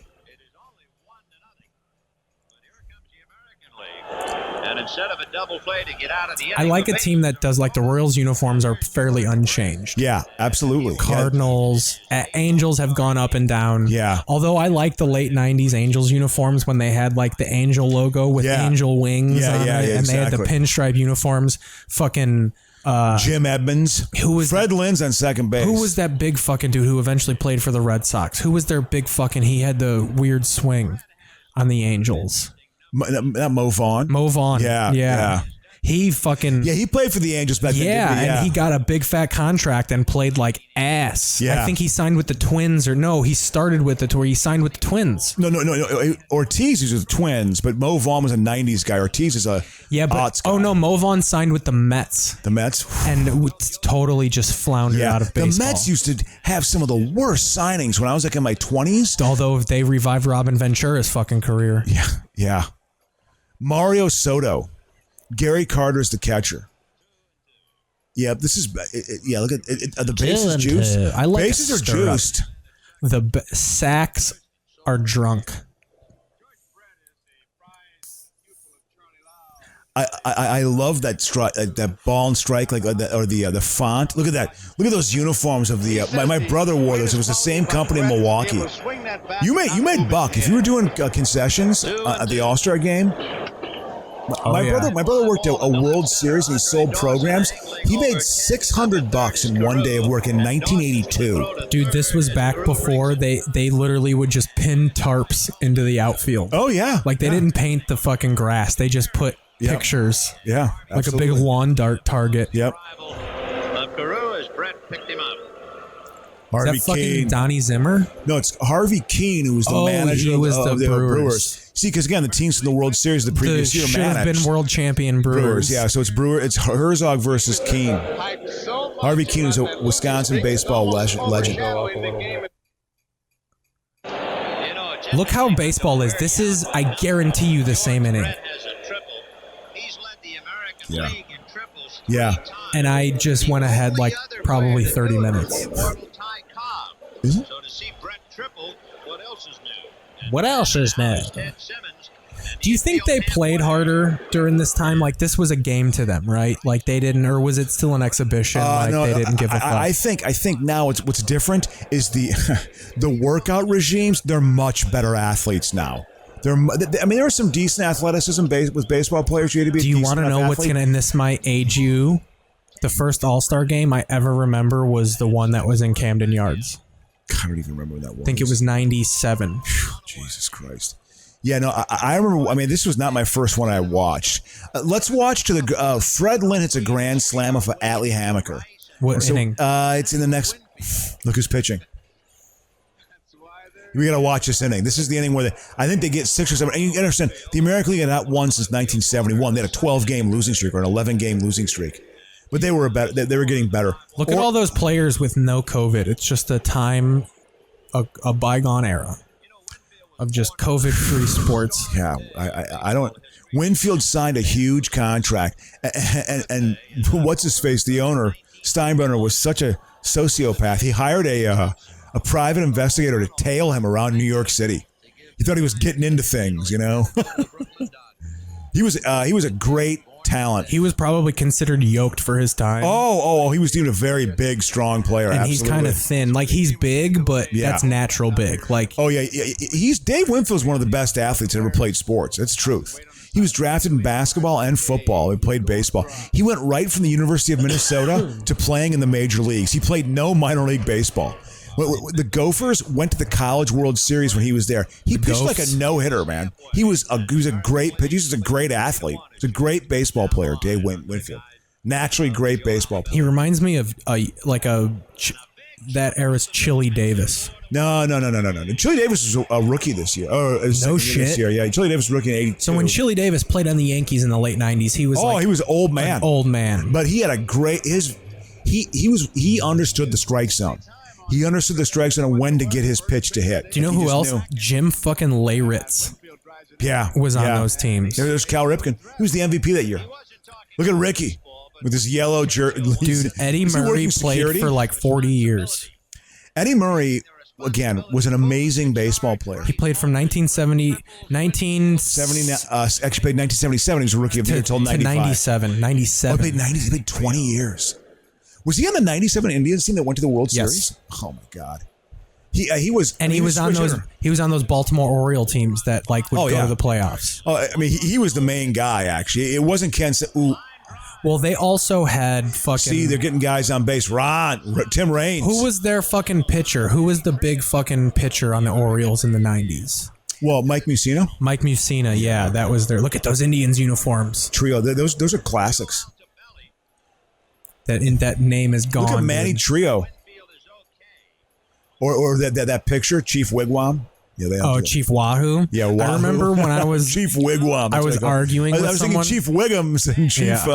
I had my Chiefs mixed up there. As a kid, I didn't think the logo was racist because it was smiling. I remember being like, but it's happy.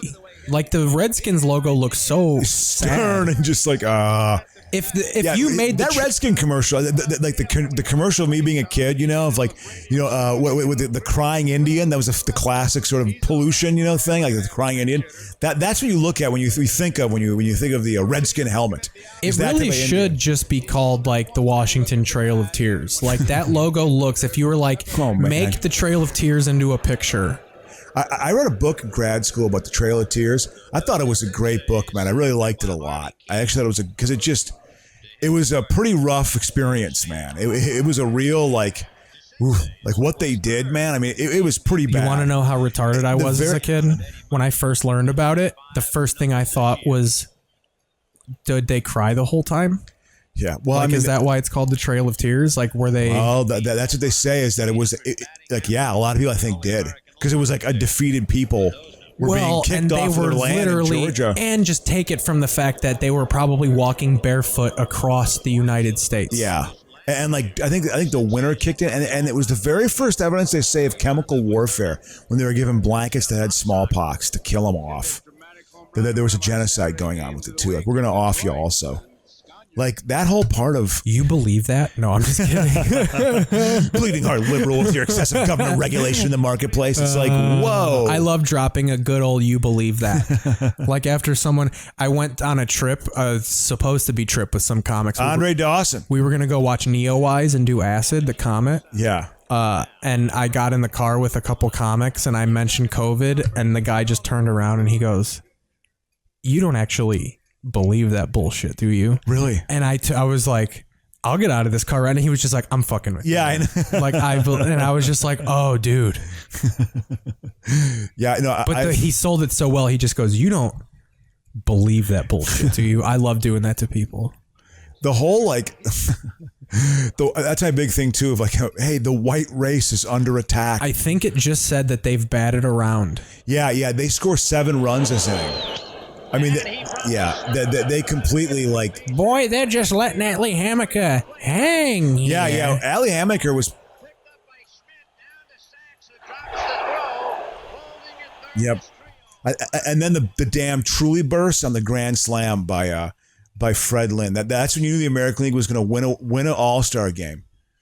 I remember watching this and then watching Saturday Night Live. Lou Gossett Jr. hosted Saturday Night Live, fresh off of Officer and a Gentleman. They shine. You know? They shine. No, that's Scatman Crothers. Okay. Not Lou Gossett. Lou Gossett Jr. was the Denzel of his time. They look the same, though. They're bald black guys. Scatman was older. I mean, what's his face? Gossett's still alive. Scatman's been down for decades. Scatman's been done for a while.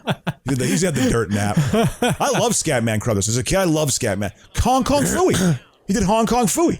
He did the voice for Hong Kong Phooey. Hong Kong Phooey was a 70s cartoon of a dog that knew Kung Fu. Hong Kong Phooey. He did the voice of it.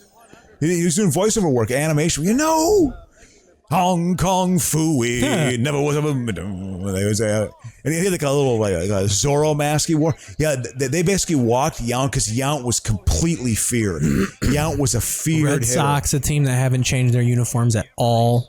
Jim Rice, racist fans in Boston. He hated the media up there, and I mean Jim Rice. You know. That's the guy I think that I was watching a thing about here's the salami.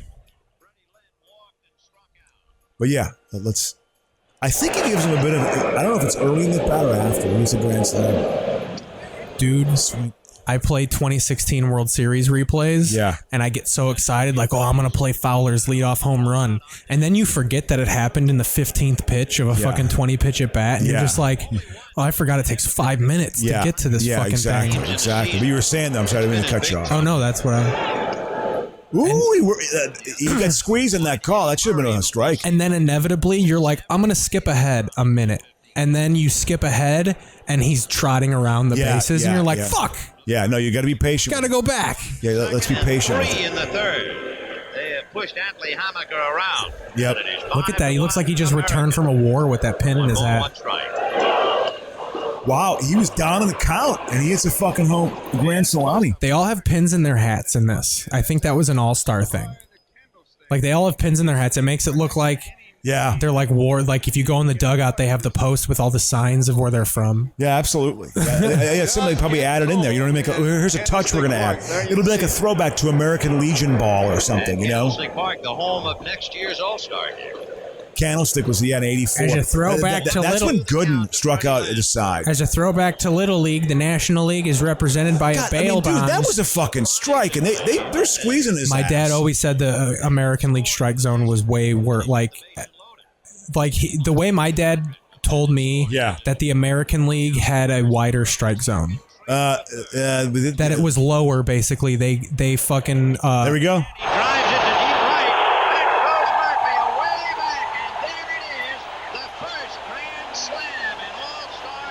It was the first Grand Slam in World Series and history. it happened on this podcast. Exactly. 50 years Fred later. Lynn. I remember this being 75 like a moment. years later. How does it make you feel as a 90-year-old man?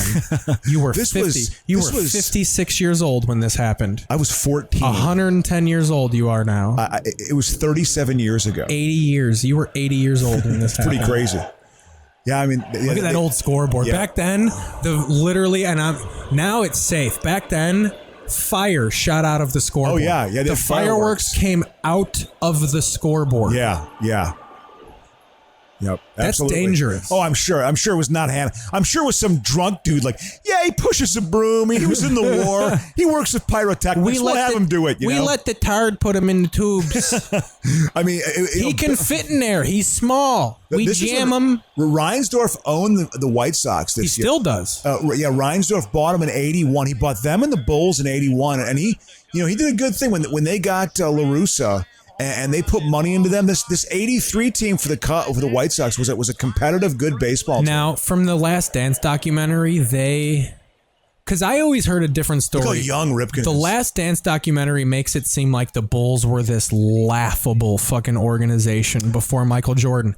But my dad used to tell me that when Bob Love was on the team in the mid-70s, they were good. They would almost make the playoffs. Oh no! And then they won the division 1 year. 9-1 in the 9th and 3rd inning. And then they won the division 1 year. They had in 78 or something like that. But the Last Dance documentary makes it seem like, the Bulls were completely an irrelevant NBA team. The 70s Bulls were good. The early mid-80s Bulls teams were not good. They were an embarrassment. Reggie Theus, David Greenwood. Oh, look at that. Not Cortisone. Then old artist Gilmore was on that team. They didn't draw shit. But when they got Jordan, it was like an immediate impact. So who's pitching now? Dave Smith? Oh, Bill Dawley. Bill Dawley. I remember him. Dawley. This is a guy that was out of baseball by 86. Oh, yeah, absolutely. But those Astros teams were pretty good back then. They made the playoffs in 86. Famous series against the Mets. That's, I would say, like how you say in 2009 the Vikings were a superior football team to the Saints. Yeah. The Astros were a superior baseball team to the Mets in 86. Oh, to the Mets in 86? Well, because the Mets played the Astros in fucking the NLCS in 86. In 86. Oh, yeah. But the Mets were better than them. The Mets were better than the Astros. I always interpreted it as the Astros were supposed to win that series. They had Nolan Ryan. The Mets were favored, although it was tough because they also had this guy, Mike Scott, who won a Cy Young. Mike Scott struck out like over 300 guys one year. Look how little of lightage there is around there. Like that whole neighborhood's lit up now. Yeah, I know. It's just, dude, this was, we're still getting out of the 70s urban America. I have no idea when this game ends, we're just sleeping here. I don't want to go to the Drake Hotel. I don't. I'll that was be Howard Cosell, not Vince Scully. sodomized immediately. A home run by Rice and a grand slammer by Lynn. And Lance Parrish from Detroit. Lance Parrish is the cat. Yeah, Lance Parrish is a good player. Everyone's plotting their escape from this hellhole after this. This is just not a good neighborhood. Rick Honeycutt. He pitched for the. Look at that, man. Look at those numbers. He pitched. He was a starting pitcher then. He was a relief pitcher for the A's in the late 80s, early 90s.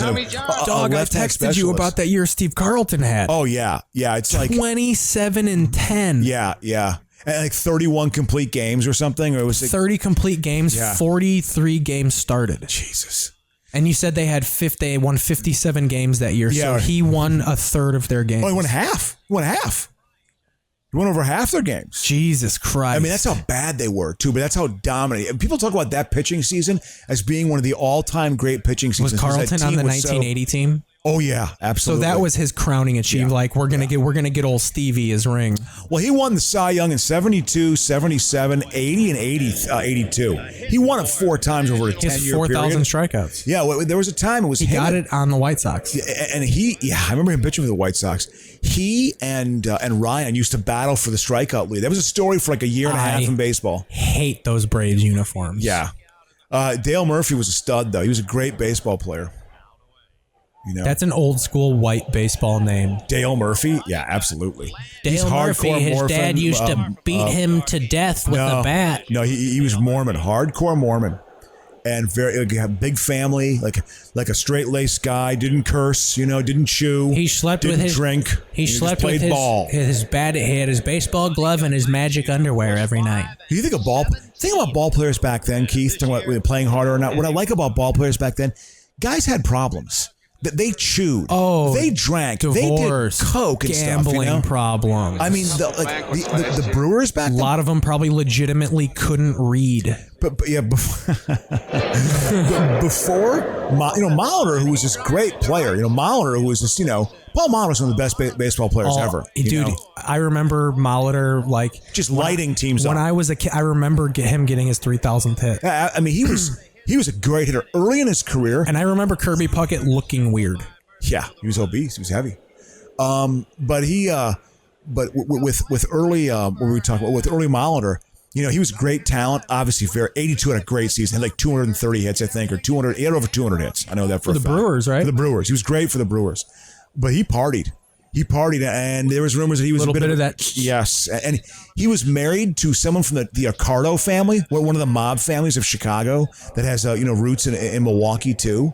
He was married to him, and then he got divorced and basically cleaned his life up. And that was for 5 or 6 years early in his career. He had a party streak, but he cleaned it up, and then he became this great player. He was injured a lot early in his career too. If he would not have been injured, you're young. You shouldn't get injured earlier in your career. You should be able to deal with that stuff.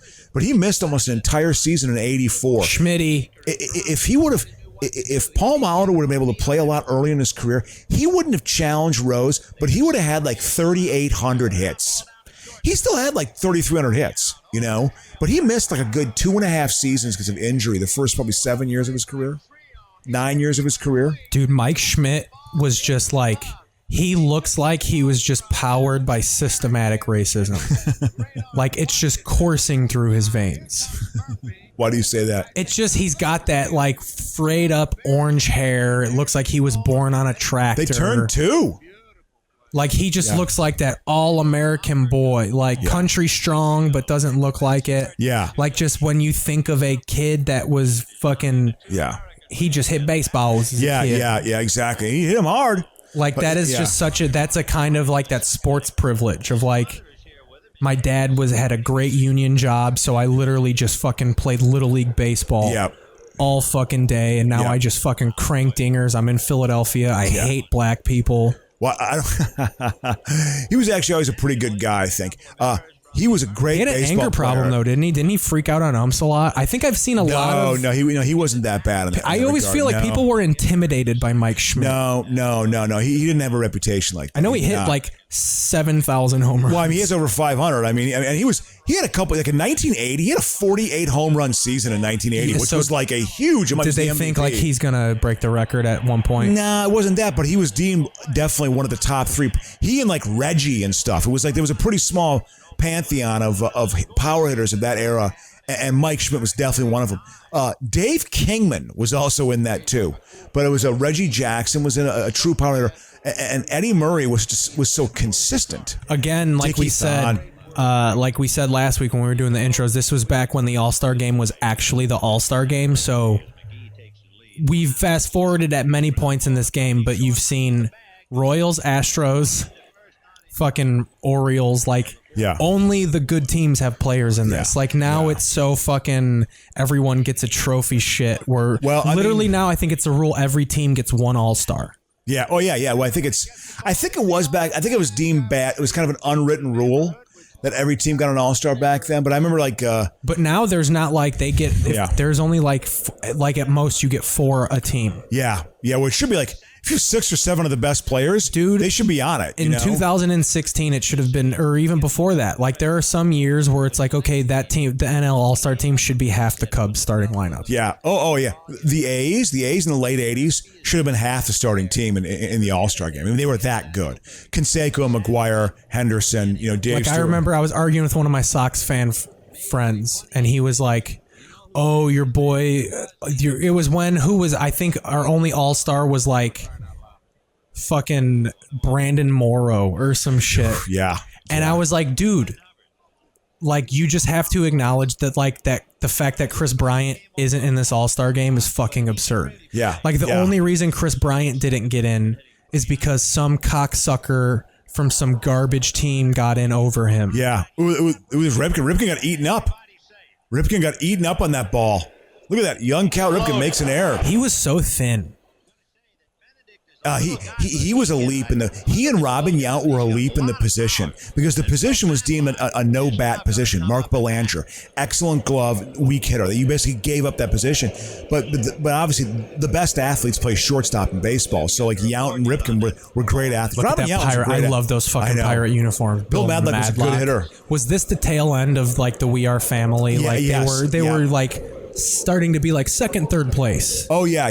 But like threatening all year. They were still a competitive team. But I mean, I think Stargell had retired by this point or was very close to it. I think he already retired. Was Bonds in the system? Bonds wasn't even in the system yet. He was still playing for Arizona State. He played there in '86. He got drafted in '85 and played in the minors for like a half a year. They knew he was a talent.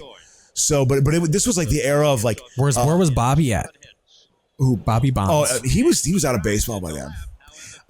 So right now he was out of baseball. Yeah. So he was just out there fucking like Lonzo balling with Barry. Yeah. Because I remember he was telling people my kid's going to be the greatest baseball player of all time. Yeah, I don't think Bonds was playing. He basically drank himself out of the league. Bonds had an alcohol problem. And that was part of Barry getting lured to San Francisco as they made Bobby the first base coach. And then I think he got into some trouble in San Francisco. Tonight, we were beginning to think we weren't going to have any pitches to trace for you. Bob Stanley here shows us that there's more than one way to make a fastball. Who's that? Is that fucking Lee? Bob Stanley and Leon Durham. And tremendous movement. Fortunately for us, he got it far enough outside that Durham couldn't. So were the Cubs? Was '84 a shock year, or were they like, oh, the Cubs are going to be good? Well, I mean, they had new ownership in '81, and they put some money into the team. My boy Dallas Green became the GM. Yeah, and they put some money before Theo Epstein, the greatest GM in Cubs history. And again, he was off of being the manager of the Phillies, winning the World Series, so he was riding high. Who, Dallas Green? Dallas Green was. Yeah, he won the World Series in '80. He was a manager, so.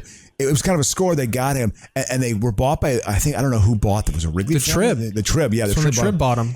And then they put some money into him. They put like $12 million into the stadium. That's funny. They put some money into him, and so they actually started to get better. And then that '84 was kind of the culmination of a couple years of work. Trading for Ryan Sandberg. You see, the good thing that Dallas Green did, he got good ball players from that '80 Phillies team. Manny Trio, I think, was on the no. Who it was Bobby Denier. Then it was also Ryan Sandberg.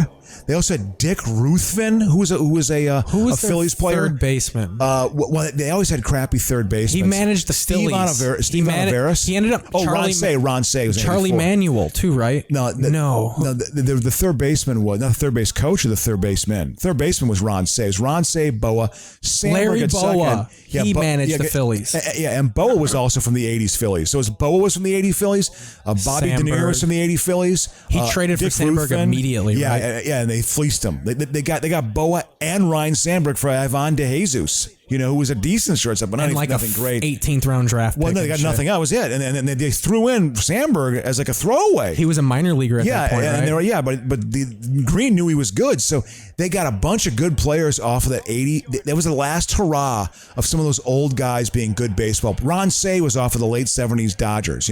He had some ability left still, but they also did the tall grass. They had the really tall grass in the infield just to slow the ball down for Say and for Boa to get the ball. Leon Durham was their first baseman, but he was an all-star in '83.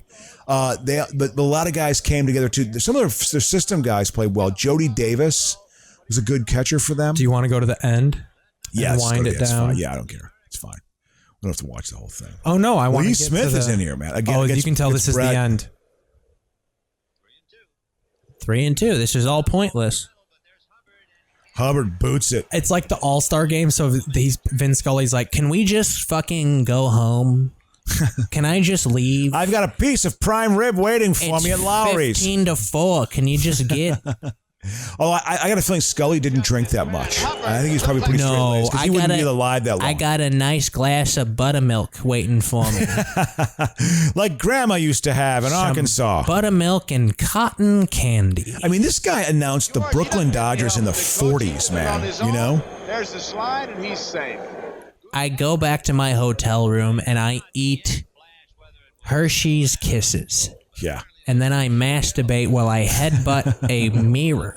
I don't know if that happens. But we all here's gotta Cecil take Cooper. Now. Coop. So only Bob Boone Yeah, this Yet look to at get that in stance. I love a good wide open stance. And it will be ruled a double. I like a stance where they change it in the windup. Like when the pitcher winds back, he'll straighten out. Remember fucking Bobby Bautista? Yeah. He always, but you know something? Cooper started to hit the wall here a little bit in his career. Carl Everett had one of those weird stances. The Brewers were getting old. Or Danny Bautista, that was the guy who... Them losing the 82 World Series was, I mean, old timers in Milwaukee still talk about the 82 series. Like, it matters. They should have won it. Yeah, they were a better team. It was like the 97 Indians. Yeah. They should have won that World Series. Absolutely. They were one strike away twice. Who, the Brewers were? The Indians in 97. Oh, yeah. They were one strike away in the bottom of the 9th, and then they were one strike away in the bottom of the 10th. God. And then in the 11th, the Marlins won it. With Craig Counsell scoring? Yep. Yeah. Edgar Renteria, single up the middle. Craig Counsell scores. Yeah. Man. Cooper was still living off of the 80-82 season. 80 and 82, he was great. That was a great trade for the Brewers made. George Boomer Scott for Cecil Cooper. That's when they started to get good. Jesus Quisenberry's Christ. in. Quisenberry's in. Is he facing Durham again? Yeah. Durham was a good player, but I'm telling you, he made that error in the 84 series, and it was over for him. The racist came out in full force. Quisenberry's dead. He had brain cancer. Is he wearing those, like, clear sports glasses? No. I don't think they had that back then.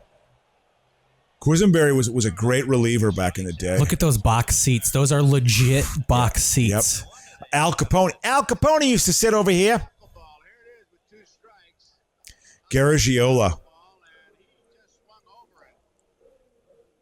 Man, can you imagine if that ball ricocheted off one of those fucking pipes and came back at you? I'm sure it would be, yeah. It or would if your come off fingers quick. were on the pipe. Oh, it would break it. You'd break 2 fingers. You know what I mean? It'd splatter. I won't sit. I have to be kind of. I'll sit on the field level, but I need to be underneath the overhang. I can't. I'm not going to protect you from a screamer. Yeah. That when you're down close to the action, they had to have that. I'm sure they probably used to not have. Oh, look at this. Yeah, this is Dude, before there used to be only a net behind the ump and the catcher. That was it. Yeah, it was like, I mean, they made it much wider. They realized it's across the whole field now. Yeah. It goes from foul pole to foul pole all the way really around the goes all the way- stadium. Wow. You That's almost Willie don't know Wilson. it's there. I think it goes away past the infield, but from the infield, I could see infield from like third base to first base, all the way that around makes sense. is netting now. That I think is. I don't think it goes foul pole to foul pole. But is this Dickie Thon again? Yep. He's still. This guy. This is when you know it's 16-5 because they're just like fucking stay in there. This is just the Astros versus the Braves at this point. This was a big. I remember this being like the American League finally won. Back when this is how fucking of old time. Back when the Astros were in the National League. Yep, absolutely. Which that's getting close to a decade of that being not. They went to the American League in like 2013 or something like that. Didn't they? They played the White Sox for the World Series in 05, right? Yes. They won the World Series, man. Yeah, and they cheated. You know, I still accept it, but they did cheat. But Dodgers fans are little fucking crybabies. Like, that's fine. I get it. You went to the World Series the next year. Yeah. And then you got your asses whipped by the Nationals. Like, quit crying about 2017. You had 2 other opportunities. Yep. It's just like people with Bartman. There was a whole other game the next day. Yeah. Yeah, I know. Leave Steve Bartman alone. Yeah, I know. And they were ahead in that game. So hit a home run. The pitcher hit a home run. Yeah. I mean, when Kerry Wood hit that home run, I was like, this is won. fucking... Good job, Harv. Yeah. I'm sure the guy. I'm sure they were in. They were probably at like the Hyatt downtown. We're gonna set the scoreboard on fire. There's probably someone going like, guys, I don't think the scoreboard can handle this much fireworks. They all went up. They partied in the loop. They went to like the near north side. This was when the fucking Viagra Triangle was throbbing. Probably. Yeah. It was just starting. And like you went to Mother's. You know, Mother's was a hip bar. Let's go to that bar from About Last Night. Well, guys. About Last Night came out 2 years later. Came out in '85. But that was a cutting edge bar, you know. Like, I mean, they went out on the near north side. You know, that's where they went out after this. They didn't go to. There was no. Yeah. Well, they certainly. Well, first they had to make it. First, we got to get out of this war zone. Yeah. And so, I mean, like, urban. I mean, we're gonna take Al Capone's bunker to the north side. So yeah, they went to the Drake Hotel, and they went to the Gold Coast. They went to some bars around there. Oh, had a great time. Decapitated a couple hookers. You know this. Andy McPhail, he was the president of the American League. They used to still have that, like the American League and the National League, president. And so yeah, there I am with the hookers. Was still the I'm there with the severed skull of a hooker, and I'm just like, guys, I just want to drink my butter. I sat in that exact spot, the upper deck I've been, my dad got us tickets to a game behind home plate, way up in the back, underneath the overhang. Yeah. And I remember being scared shitless of the fireworks. Because you were kind of close to him? I just didn't like, I still kind of don't like explosions. Like, I have to acclimate myself to it. Yeah. But if you pop a balloon behind me, I'll fucking, I might turn around and punch you. Yeah. Like, I don't like it. Yeah, exactly. Andre Thunder Thornton. What All-Star game is this? 84. Yeah, this is sunny California. Yeah, Murray started by this time because they won the World Series. Look at this whole team is just Orioles. Mike Boddicker. Yeah, he had good stuff. Where are they at? The fucking Jim Veterans Rice Stadium? No, they're in the Stick, Candlestick, San Francisco. Jim Rice was still a feared player. I love those dark lettered Boston uniforms. And the White Sox need to go back to Tony the red, Armas, former Oakland A, traded for Carney Lansford. Fisk. Oh, Richard Dotson, I'm sorry. Old Dickie Dots? When was Dick Allen on the team? Early 70s. Dick Allen was the shit, dude. Richie Andre Allen. Thunder Thornton. He looks like he's wearing his first base helmet at all times. Is that Alan Trammell? Yeah. Oh, this is 84. The Tigers were fucking 38-2. Yeah, at they're this 35-5. Here's a bunch of them. Here's Jack Morris. Then it's gonna be Willie Hernandez. So these guys are gonna win the World Series, right? We should just give them the trophy. Who was the? Oh. They're out of line. Quisenberry was doing a key bump over there. They're gagging it up. Baseball humor. Catcher Dave Engel. Dave Engel, I remember him. He was a bum. Dude, the A's were way out of place. What if they were the Oakland A's? They find out, like, guys, you're not on the All-Star team. That'd be funny. Phil Necro. He was Look like, how old he is. He's in his late 40s. Just to give context for people, Phil Necro pitched in the 50s. Phil pitched in the 60s. Representing the Oakland A's. Early 60s. Or not in the 50s. Outfielder Ricky Henderson. There's your boy. That's young Ricky. Yeah. Bill Caudell. God, he was a closer. He's just like, I should kill myself after this. This is the pinnacle of my life. Al Davis. I remember him. Not the owner of the Oakland Raiders. Toby Buddy Bell. Buddy Bell played in the All-Star game. Look at that hair. And from the Toronto Blue Jays, shortstop Alfredo Griffin. Yep, he was a co-rookie of the year in '79. Second baseman Damaso Garcia. There's a lot of fucking players on this team. Yeah. Sparky Anderson. The American League coaches from the Detroit Tigers, Sparky Anderson. Why wouldn't it be Joe Altobelli? Oh, it's a coach. I'm sorry. Tony La Russa.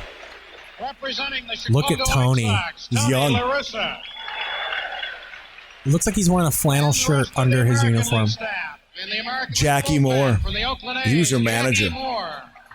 Oh, what, like in the 90s? No, 86. And then he was the manager before they got La Russa. Cal Ripken Sr. Oh, I forget. Cal Sr. played for the fucking, was a coach. Look at that fucking guy. He's your trainer. You know something? When I get done eating Italian That beefs. guy has never trained in his life. Rick Smith. Now the manager and starting lineup. That's an old trope, too. Like the trainers being these fat fucking slobs. That's like the guy who worked at the mortuary. I rubbed the boys down and... they're like, come on. Yeah. Well, that blew my mind even with soccer. I'll never forget going to a game in '84 in Baltimore. The A's beat the Orioles. I visited my father. They won 6-1. Lansford hit a home run. Second guy up hit a home run at the top of the first. Was happy. There was a guy behind me. This total like working class. Like, and they're the defending World Series champions, and he's just like, "Get Altoel asshole off the field. He's an asshole." Like he kept like loudly calling him an asshole. So that last run wasn't the starting lineup. No, exactly. So Eddie Murray was not a starter yet. Wow, that's and ridiculous. Neither was Ricky. That's because Rod Carew was a starter at first and then base. Lou Whitaker was first baseman. Well, Lou Whitaker was second baseman. Hitting in the third position. Cal The Ripken. 1983 American League Most Valuable Player. Who led the major It looks like he muscled up a little bit in the offseason. Probably good. Were people doing steroids at this point? You No, think? no. It only started. The A's in the late '80s really started that in baseball. They look skinny. They look kind of skinny. I mean, they're solidly built, but they look skinny.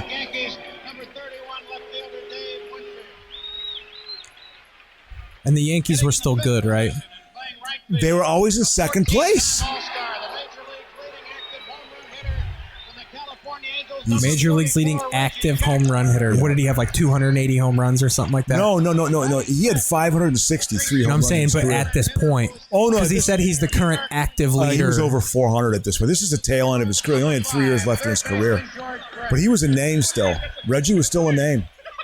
I mean, Reggie was like... In the seventh position, a 1983 Gold Glove recipient. Wow. Making his fourth All-Star appearance from the Detroit Lance Parrish. Tigers. Yeah, Lance Parrish was a good catcher. That sounds like a Celtics player. Yeah. Well, they had Robert Parrish. Yeah. Batting eighth and playing center field. Chet Lemon. All-Star, who's among the American League leaders. See how many Tigers there were? Yeah.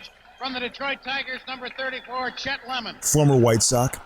Came up with the White Sox system. I mean, they had 5 All-Stars. Well, I bet you that's probably Dave Steve started again. He started back-to-back All-Star games. Like, that's how good Dave Steve was. Well, and I bet you that's probably why they made the rule that every player gets an All-Star, because it was probably like, man, like these All-Star teams are stacked. Yeah. Like, it's got to be a little more fair. You can't just go up against it's literally the National League going up against the 1984 Tigers. Yeah. No, I think it's... Ricky got a big round of applause. Ricky was a name, man. Ricky had made a name for himself by that point. Like, Ricky was famous. He got traded in the offseason of this year to the Yankees from the A's. The A's got 5 players. We talked about it last week. Anyway, man, I tell you what, I'm kind of winding up a little bit, but hey, I like our song. I think we got some, there's some good things there, Yeah, man. This was a good, nice, wandery, good episode. Absolutely. All right. See you next week, guys. Boom.